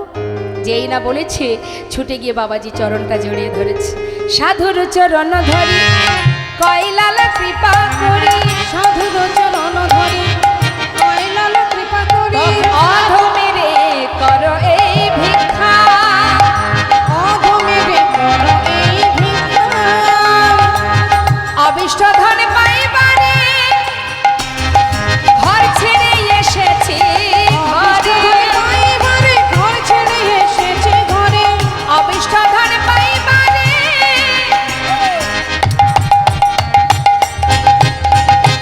আমি ঘর ছেড়ে এসেছি ঘরে, অবিষ্ট ধন পাইবারে ঘর ছেড়ে এসেছে ঘরে, ফিরিব না কৃপা করে দাও মরে দীক্ষা, দেব না কৃপা করে দাও মোরে দীক্ষা, ঘর ছেড়ে এসেছি ঘর, ঘর ছেড়ে এসেছে আমি ঘরে, ঘর ছেড়ে এসেছি ঘর, ঘর ছেড়ে এসেছে ঘরে, অবিষ্ট ধন পাইবারে ঘর ছেড়ে এসেছি ঘর, অবিষ্ট ধন পাইবারে ঘর ছেড়ে এসেছে ঘরে, ফিরিব না কৃপা করে দাও মোরে দীক্ষা।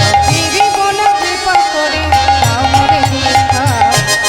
দাঁড়াও দাঁড়াও, দীক্ষা বললেই তো দীক্ষা হবে না, তারও একটা উপযুক্ত সময় চাই। এখানে যত ভক্ত আছেন আপনাদের গুরু দীক্ষা শিক্ষা হয়েছে তো? হ্যাঁ, মন্ত্র মনে আছে তো? ভুলে যাননি তো? বাহ, খুব ভালো কথা। তা কৃষ্ণমন্ত্রে দীক্ষিত যারা হন তাদের কণ্ঠে তুলসীর মালা থাকে। আছে সবার গলায় তুলসীর মালা? কেন নেই কেন? খুব ভারী মনে হয়? হ্যাঁ, ভারী মনে হয় না তাহলে কি? আমরা হিন্দু জাতি, তাই না? আমরা সনাতনী, আমাদের তুলসীর মালা থাকলে সমস্যা কোথায়? মাথায় রাখবেন, তুলসীর মালা কণ্ঠে থাকলে অনেক বাধা থেকে মুক্তি পাওয়া যায়। আর ভগবানের সেবা দিতে গেলে তাতে তুলসী পত্র দিতে হয়, তাই তো? তাহলে আপনি পাত্রে সাজিয়ে নিচ্ছেন ভোগ, সেবা দেবেন প্রভুর, তাতে তুলসী পাতা দিলেন, কিন্তু আপনি নিজে যাচ্ছেন ভগবানকে সেবা দেবেন, আপনার অঙ্গে যদি তুলসী না থাকে ভগবান তো আপনাকেই গ্রহণ করবেন না। তাহলে আপনার দেয়া ভোগ কী করে সেবা হবে? আপনি রাজভোগ আমাকে খাওয়াবেন, আপনাকেই যদি আমার ভক্তি না হয়, আপনার দেয়া রাজভোগ আমি সেবা করব? নিতাই গৌর হরি বল হরি বল। তাহলে আগে নিজেকে নিবেদন করতে হবে, আর নিজেকে যখন নিবেদন করব তার জন্য অঙ্গে তুলসী ধারণ করতে হবে, কণ্ঠে তুলসী পরিধান করতে হবে। কেমন? শুধু তাই নয়, তুলসী পরিধান করলে আমরা যদি কখনো কোনো ভুল চিন্তাভাবনা করে ফেলি, গলায় যদি তুলসীর মালা থাকে, একবার হলেও আপনার এই যে হৃদয় মাঝে যিনি আছেন পরমাত্মা, তিনিও কিন্তু গুরু, তো তিনি একবার হলেও আপনাকে চেতনা দেবে, ছি ছি, গলায় তুলসীর মালা, এমন পাপ কাজটা কেন করব? এটাই কিন্তু আপনাকে ভুল পথ থেকে সঠিক পথে নিয়ে যাওয়ার একটা উপায়। হ্যাঁ, তাই তুলসীর মালা কণ্ঠে পরিধান করবেন। তো মাগো বললেন দীক্ষা নিতে গেলেও তার একটা উপযুক্ত সময় দরকার হয়, যখন তখন তো দীক্ষা হবে না লালা। এসেছো যখন বৃন্দাবনে, সংসারের জন্য সারা জীবন কর্ম করেছো, এবার গোবিন্দের সংসারে এসেছো, গোবিন্দের কাছে যেতে গেলে তোমাকে তাকে সন্তুষ্ট করবার জন্য এই গোবিন্দের পরিবারে, গোবিন্দের সংসারে কর্ম করতে হবে। কি কর্ম? বাবাজি তুমি যে কর্ম বলবে আমি সেই কর্ম করতে রাজি। পারবে লালা? তুমি তো বড় জমিদার, যা কর্ম দেব নিতে পারবে? পারবো বাবাজি, যে কর্ম হবে আমি করতে রাজি। বেশ, তাহলে নাও লালা। কি করলেন মা?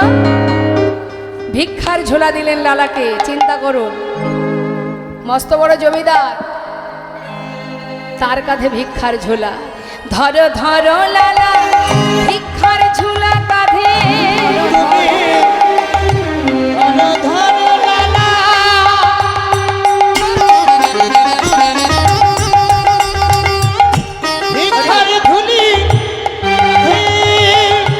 তুমি ঘুরে এসো দাঁড়ে দা, ধরো ধরো লালা, ভিক্ষার ঝোলে কাঁধে ঘুরে এসো দাঁড়ে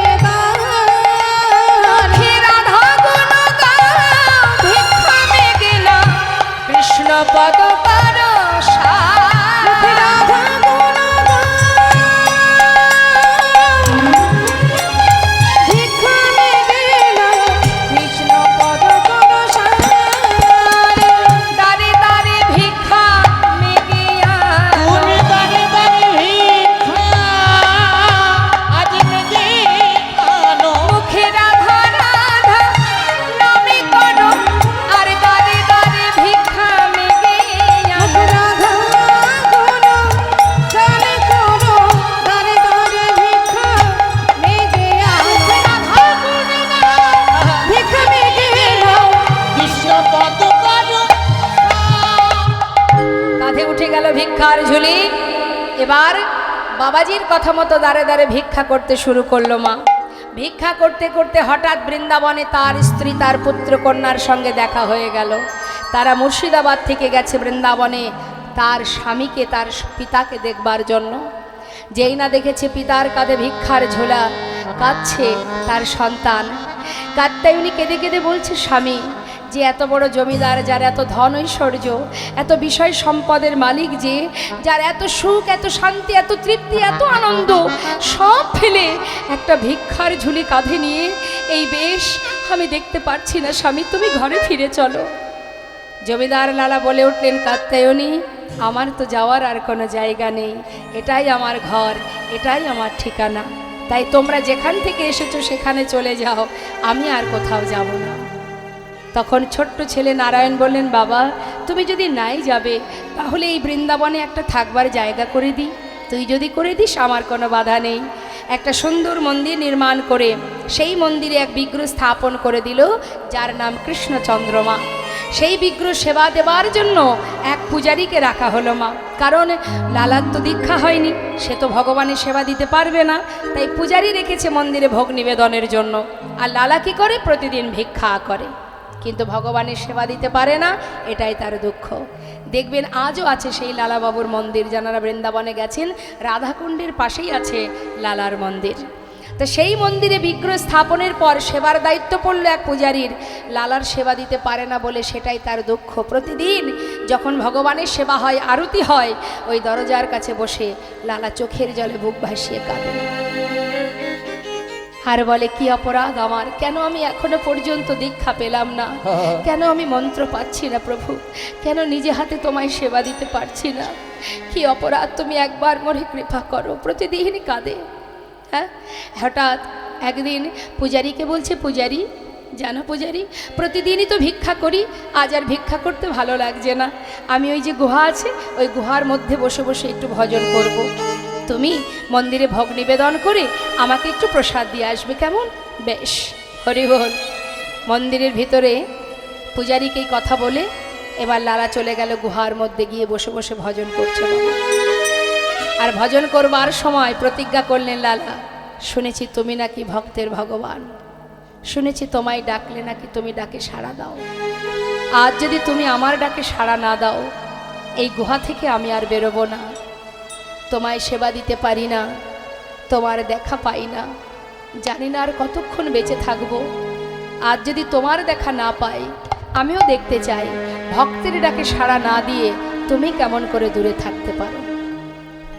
এখন ভক্ত যদি কঠিন প্রতিজ্ঞা করে বসে, তখন কিন্তু প্রভুর মাথায় চিন্তা পড়ে যায় যে ভক্ত প্রতিজ্ঞা করেছে, অর্থাৎ ভক্তের সমস্ত কিছু রক্ষা করার দায়িত্ব আমার।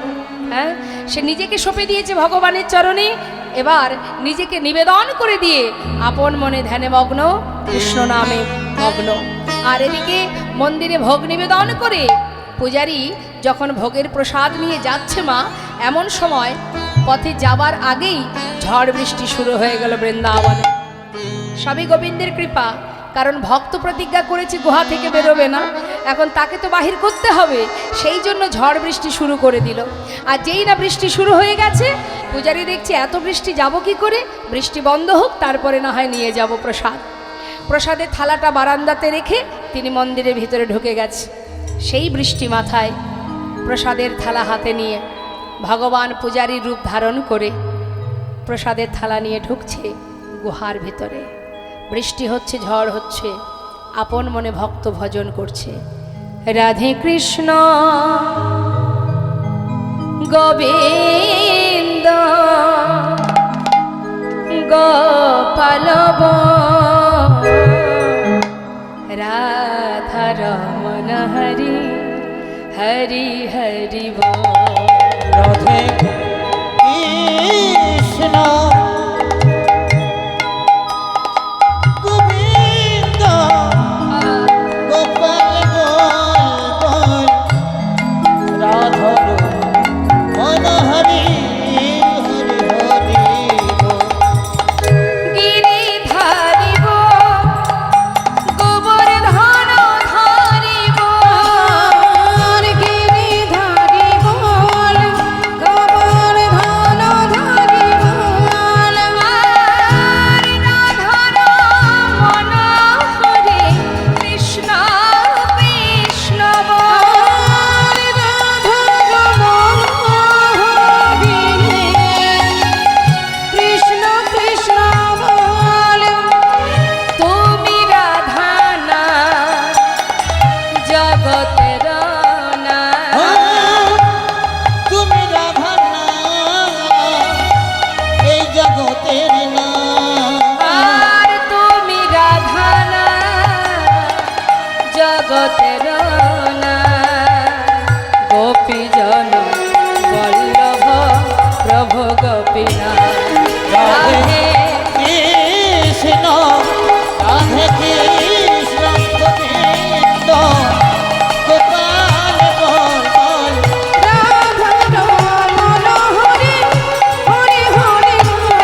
আমি পূজারি, তুমি প্রসাদ খাবে না?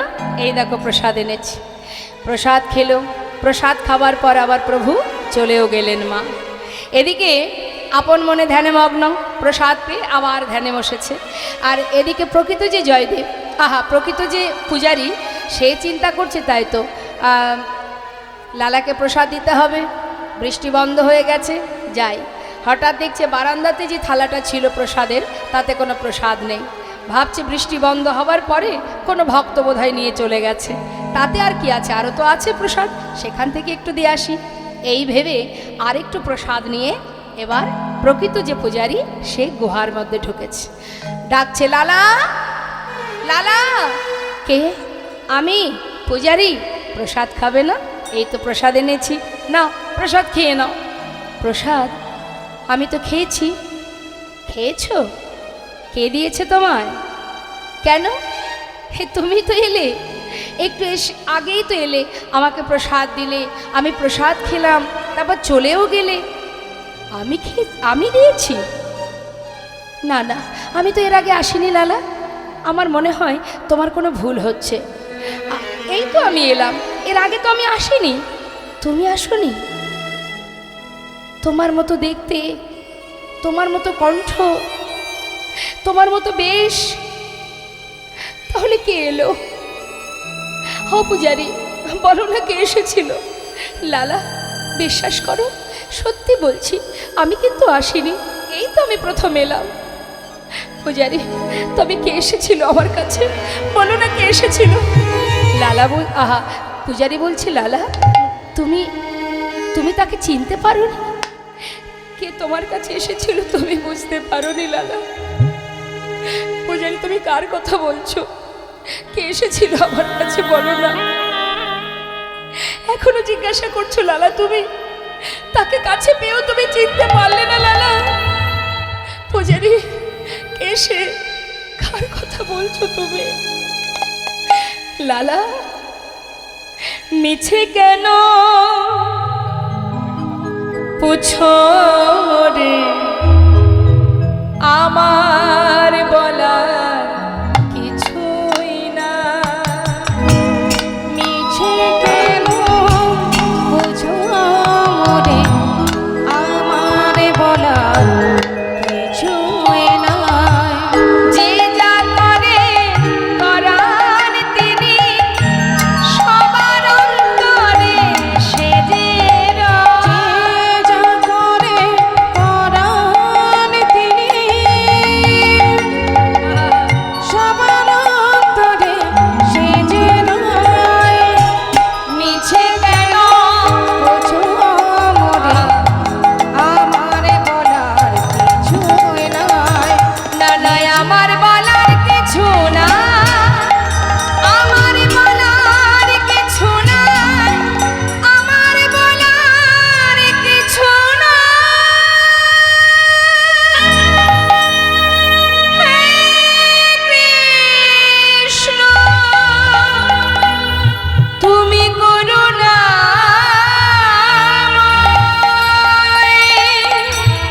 তুমি করুণাময়, করুণা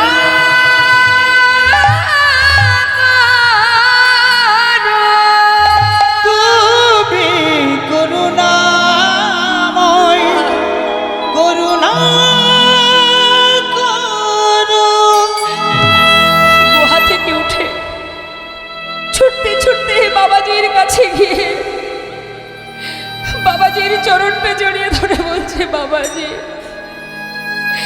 আমি তাকে কাছে পেয়ে হারিয়ে ফেলেছি। বলো বাবাজি, বলো, বলো তুমি, আমি কেন তার দেখা পেলাম না? কেন সে আমার কাছে এসেও আমায় ধরা দিল না? কি অপরাধ আমার? বাবাজি, তুমি একটা বার বলো, বলো না মোরে, কাদায়েছ কেন, করেছ কেন ছলনা? বলো না মোরে, কাঁদাইছ কেন, করিছ কেন ছলনা? বলো না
মন্ত্র দিচ্ছ না?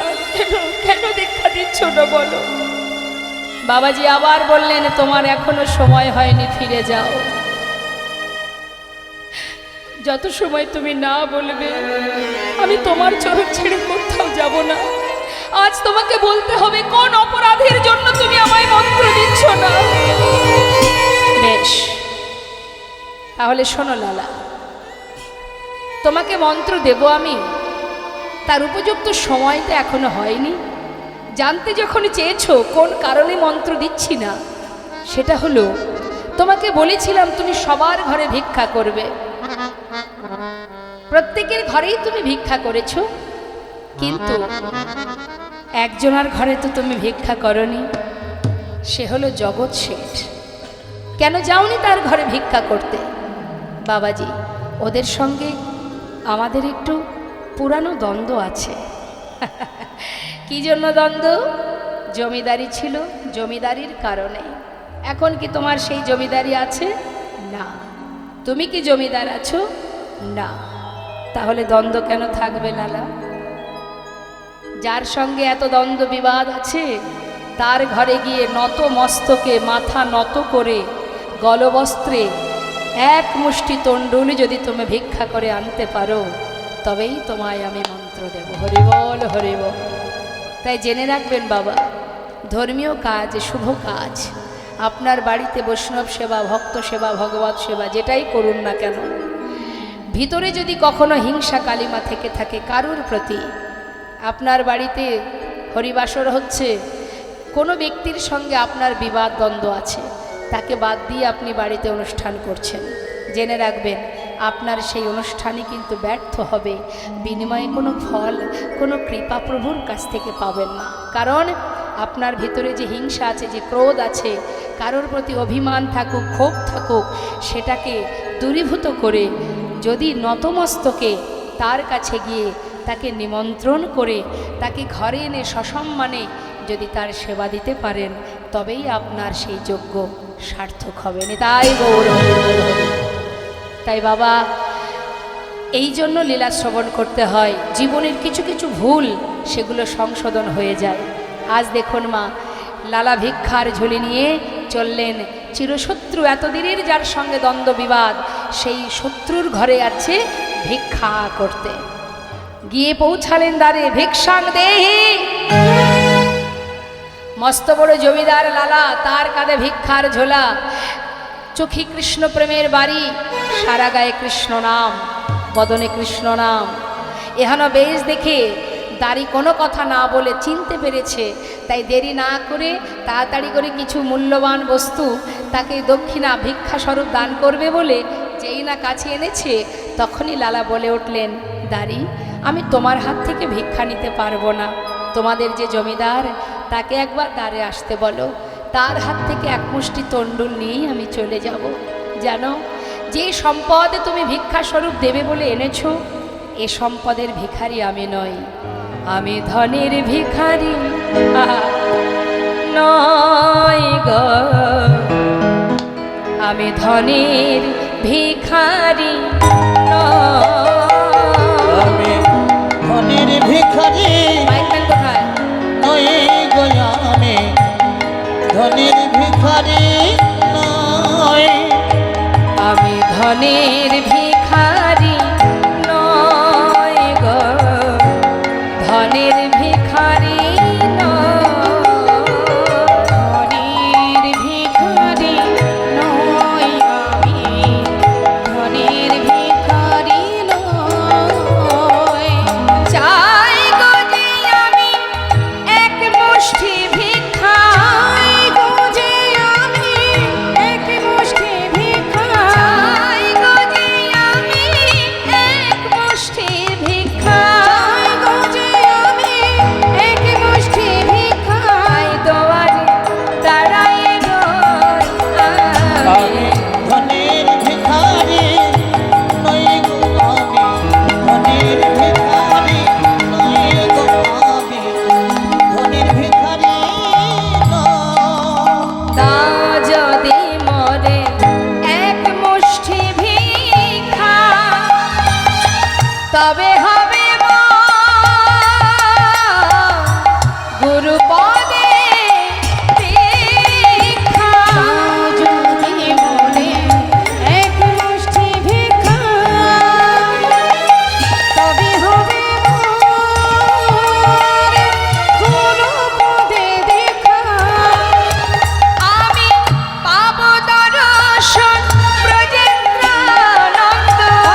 ব্রজেন্দ্র নন্দ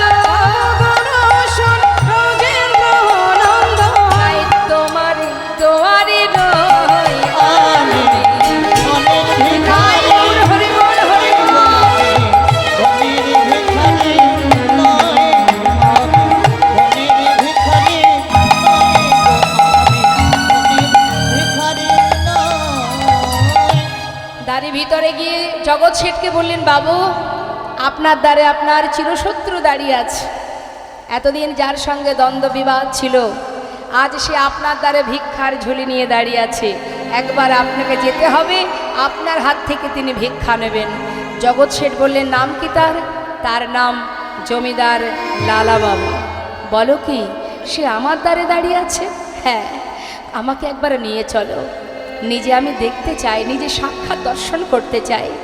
দ্বারে এসে যখন দাঁড়িয়েছে জগৎ শেঠ, লালার সেই বেশ দর্শন করে মুখের দিকে তাকিয়ে এক দৃষ্টিতে চেয়ে শুধু জিজ্ঞাসা করছে, তুমি সেই মস্ত বড় জমিদার লালা, আজ আমার দ্বারে দাঁড়িয়ে আছো এহানো বেশ পরিধান করে।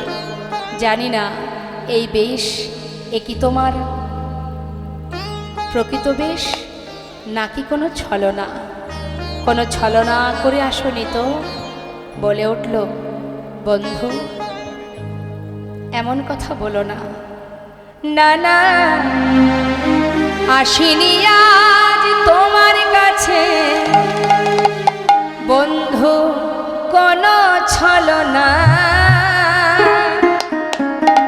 চেয়ে দেখো, ঘাটের মাঝি পার ঘাটাতে বসে ডাকছে আমার। হরি বল হরি বল। আসিনি আজ তোমার কাছে বন্ধু কোনো ছলনা। হরি বল। ঘাটের মাঝে পার ঘাটাতে বসে ডাকছে আমার। চেয়ে দেখো, বন্ধু গো,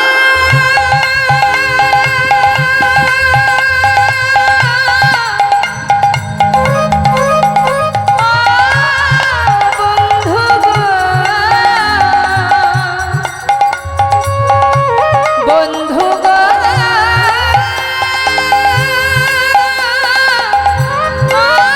বন্ধু গো, দেখো যদি এক মুষ্টি দাও গো ভিক্ষা, ও বন্ধু তবে হবে মোর গুরুপদে দীক্ষা। যদি এক মুষ্টি দাও গো ভিক্ষা, তবে হবে মোর গুরুপদে দীক্ষা। যাই গো আমার বেলা বয়ে যায়, বন্ধু যাই গো আমার বেলা বয়ে যায়। ঘাটের মাঝে পারে ঘাটাতে বসে ডাকছে আমার। ও বন্ধু ঘাটের মাঝি পার ঘাটাতে বসে বন্ধু গো এই ঘাটের মাঝে বন্ধু পার ঘাটাতে বসে বন্ধু গো মাঝি পার ঘাটাতে বন্ধু গো ডাকছে আমার। ঘাটের মাঝি পার ঘাটাতে বসে ডাকছে আমার। বসে ডাকছে, বসে ডাকছে। জগৎ শেঠ কোনো কথা না বলে এক মুষ্টি তন্ডুল মানে চাল লালার ঝোলাতে ভিক্ষা স্বরূপ দান করলো। আর যেই না পেয়েছে ভিক্ষা, আর কোনো দিকে না তাকিয়ে সেই ভিক্ষাটুকু বুকে জড়িয়ে ধরে, বাবাজি বাবাজি, এই দেখো এনেছি আমি, এবার তো তুমি ভিক্ষা দাও। আমি ভিক্ষা করেছি, আমি পেরেছি বাবাজি, আমি ভিক্ষা করতে পেরেছি। বাবাজি বলছে, বেশ অবশ্যই আমি তোমাকে দীক্ষা দেব, কিন্তু তোমার পিছনে কে আসছে? আমার পিছনে? পিছন ফিরে তাকিয়ে দেখছে কি বাবা? আরো একজন পিছনে ছুটতে ছুটতে এসেছে। সে হলো জগৎ শেঠ। তার দিকে তাকিয়ে জিজ্ঞাসা করছে, লালা বন্ধু, তুমি কেন এসেছো? জগৎ শেঠ বলে উঠলেন, লালা, তুমি যখন আমার দ্বারে গিয়ে বললে যে তোমার জীবন বেলা বয়ে যায়, পার ঘাটার মাঝে পারে দাঁড়িয়ে আছে, তোমাকে এক মুষ্টি তন্ডুল দেবার পর আমি আর ঘরে ফিরতে পারলাম না। যেন মনে হলো তোমার যদি জীবন বেলা বয়ে যায়, আমার তো জীবন বেলা বয়ে যায়। তাই আমি আর ঘরে ফিরতে পারিনি। তোমাকে এক মুষ্টি তন্ডুল দেওয়া মাত্রই তুমি ছুটতে ছুটতে চললে, কোনো দিকে আর একবারও ফিরে চাইলে না। আমি আর ঘরে ফিরতে না পেরে তোমাকে স্মরণ করতে করতে তোমার পাঁচু পাঁচু চলে এসেছি বন্ধু। আমাকে একটিবার তোমার করে গ্রহণ করো। আমি সব ছেড়ে চলে এসেছি বন্ধু, সব ছেড়ে চলে এসেছি। বাবাজি, ও সেই বন্ধু যে কিনা সর্বস্ব ত্যাগ করে আমার পাছু পাছু এসেছে। এই সেই জগৎ সে, যার ঘর থেকে আমি ভিক্ষা করে এনেছি। একবার তুমি ওকে কৃপা করো বাবাজি। দুজনকে একসঙ্গে মন্ত্র দান করলেন মা। এতদিন মন্ত্র পাইনি, যেই না কৃষ্ণ মন্ত্রে দীক্ষিত হলো, গোবিন্দ দর্শন পাওয়ার বাসনা দ্বিগুণ বেড়ে গেল। দেখা দাও, দেখা দাও, দেখা দাও। লালাবাবু, জগৎ শেঠ, দুই বন্ধু পথে পথে হা কৃষ্ণ কৃষ্ণ কৃষ্ণ বলে কাঁদে। দেখা দাও প্রভু, এতদিন মন্ত্র পাইনি, তুমি দেখা দাওনি, এবার তো তোমায় দেখা দিতে হবে। একবার কৃপা করো, একটিবার বলো কিভাবে ডাকবো তোমায়, কেমন করে ডাকলে তুমি আমায় সাড়া দেবে। পথে বসে কাঁদে, আমি কেমন করি ডাকিব প্রভু, তুমি বলে দাও একবার, বলে দাও আমি কেমন করে ডাকিব প্রভু, বলে দাও আমায়, বলে দাও আমায়। আমি কেমন করে ডাকিব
প্রতিজ্ঞা করলেন, তুমি যদি দেখা না দাও এ প্রাণ আর রাখবো না। দেখা দাও বলতে বলতে যাচ্ছে যমুনার ঘাটে প্রাণ বিসর্জন করবে। যখন যমুনায় প্রাণ ত্যাগ করতে যাচ্ছে, জগৎ শেঠ বললেন, বন্ধু মরতে যদি হয় আমাকেও সঙ্গে করে নাও, দুই বন্ধু একসঙ্গে যমুনায় প্রাণ ত্যাগ করব। যখনই দুজনে জলে নামছে মা, তখন কি আর গোবিন্দ দূরে থাকতে পারে?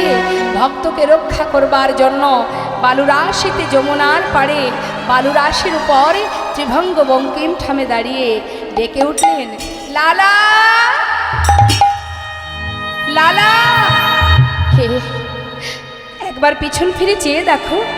যেই বলেছে পিছন ফিরে চেয়ে দেখো, পিছন ফিরে চেয়ে দেখছে অনাদি আদি গোবিন্দ, বিশ্ব ব্রহ্মাণ্ডের মালিক, সর্বকারণের কারণ পূর্ণ ভগবান কৃষ্ণচন্দ্র ত্রিভঙ্গ বঙ্কিম ঠামে দাঁড়িয়ে যমুনার জল থেকে উঠে দুই বন্ধু একসঙ্গে প্রভুর চরণে জড়িয়ে ধরলেন। দয়াময়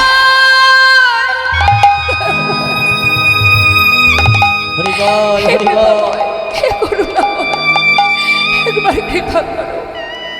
এতদিনে তোমার দেখা পেলাম প্রভু, এতদিনে তোমার দেখা পেলাম।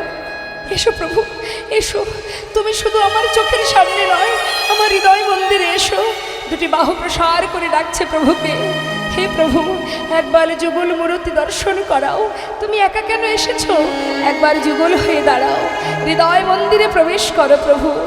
মামা অন্তর মন্দিরে এসো এসো, মাধব কৃষ্ণ গোপাল এসো, মাধব কৃষ্ণ গোপাল। মম অন্তর মন্দিরে তুমি এসো এসো, মাধব কৃষ্ণ গোপাল। এসো মাধব কৃষ্ণ গোপাল। এসো এসো তুমি এসো হৃদি মাঝে, অন্তর জামি হরে প্রাণে প্রিয় রাজে। এসো এসো তুমি এসো হৃদি মাঝে, অন্তর জামি হরি প্রাণে প্রিয় রাজে। অধরে বাসিয়া মধুর হাসি, ওই রায় অধরে বাসিয়া মধুর হাসিয়া, অধরে বাসিয়া মধুর হাসি। ওই রায় অধরে বাসিয়া মধুর হাসিয়া। এসো এসো কৃষ্ণ গোপাল এসো, মাধব কৃষ্ণ গোপাল। হরি বল, হরি বল, হরি বল। এসো এসো, মাধব কৃষ্ণ গোপাল। রাধানাথ রাধানাথ রাধানাথ, হে গোবিন্দ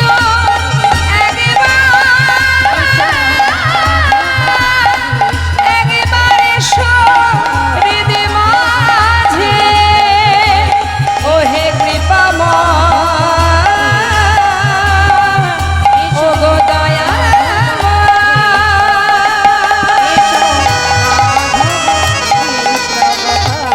এসো মাধব কৃষ্ণ গোপাল। দর্শন করলাম আমরা ভক্ত ভগবানের মধুর মধুর এই লীলা। মহাজন বললেন, এই লীলা দর্শন করে ভক্ত আর ভগবানের মিলন হইল, ভগবানের মিলন হইল।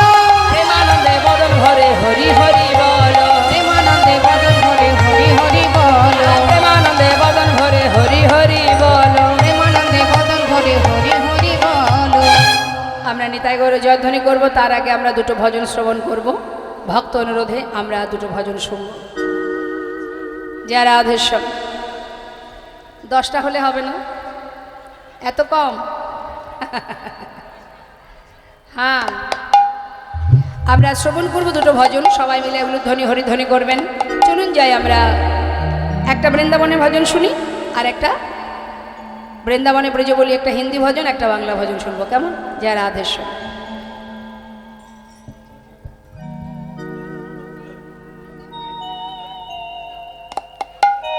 নবদ্বীপে, আচ্ছা বেশ। किशोरी कुछ ऐसा इंतजाम हो जाए,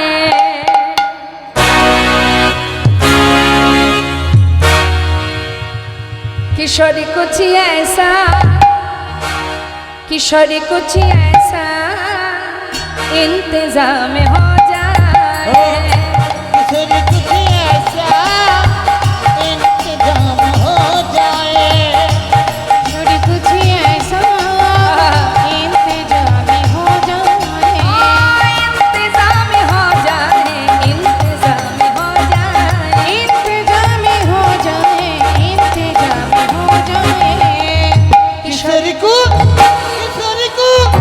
किशोरी कुछ ऐसा इंतजाम हो जाए, किशोरी कुछ ऐसा इंतजाम हो जाए।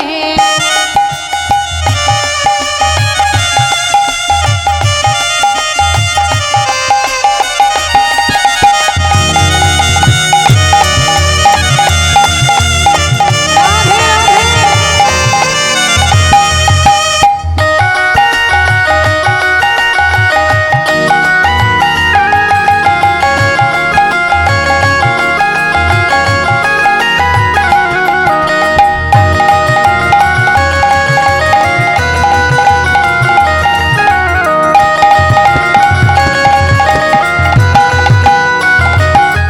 जब गिरते हुए मैंने तेरा नाम लिया है, जब गिरते हुए मैंने तेरा नाम लिया কি বলছেন না, কোনো বিপদে, কোনো পরিস্থিতিতে, কোনো সংকটে পড়ে কেউ যদি আশ্রয়তত্ত্ব রাধা নাম জপ করে, রাধারানী তার নিজের হাত দিয়ে সেই ভক্তের হাত ধরে বিপদ থেকে উদ্ধার করে দেয়। হরি বল, হরি বল। जब गिरते हुए मैंने तेरा नाम लिया है, जब गिरते हुए मैंने तेरा नाम लिया है, जब गिरते हुए मैंने तेरा नाम लिया है, जब गिरते हुए मैंने तेरा नाम लिया है, तू गिरने न दिया, तूने मुझे थाम लिया है, तू गिरने न दिया, तूने मुझे थाम लिया है। किशोरी कुछ ऐसा इंतजाम हो जाए, किशोरी कुछ ऐसा इंतजाम हो हाँ, जाए। उठाइए दोनों हाथ, बोलिए हाँ। जय राधे, जय राधे, राधे जय राधे, हाँ, जय राधे, हाँ, जय राधे, जय राधे, श्री राधे, श्री राधे, हाँ जय राधे, जय राधे, हाँ श्री राधे, श्री राधे, है जय राधे, जय राधे, राधे जय राधे, जय राधे जय राधे राधे जय राधे। किशोरी कुछ ऐसा इंतजाम हो जाए, किशोरी कुछ ऐसा इंतजाम हो जाए, इंतजाम हो जाए, इंतजाम हो जाए, इंतजाम हो जाए। जय राधे श्याम, जय राधे। আমরা বৃন্দাবনের ভজন শুনলাম, চলুন এবার আমরা একটা নবদ্বীপের ভজন শুনি। আমরা একটা বাংলা ভজন শুনবো। আমাদের ভগবান বাঙালি, আমার গৌর সুন্দর বাঙালি, আমরাও বাঙালি, এটা আমাদের অহংকার, এটা আমাদের গর্ব। তিনিও বাংলায় কথা বলেন, আমরাও বাংলায় কথা বলি, আমরাও বাঙালি মায়ের গর্ভে এসেছি, আমার গৌর হরি বাঙালি মায়ের গর্ভে এসেছেন, তাই না? তাই চলুন আমরা গর্ববোধ করে সবাই মিলে প্রাণ ভরে গাইব। সুরধনির কিনারা আচ্ছা সোনার নুপুর দিয়া পা তাই নাকি? নাচে না গরি গো সুন্দর গৌরঙ্গরা ওই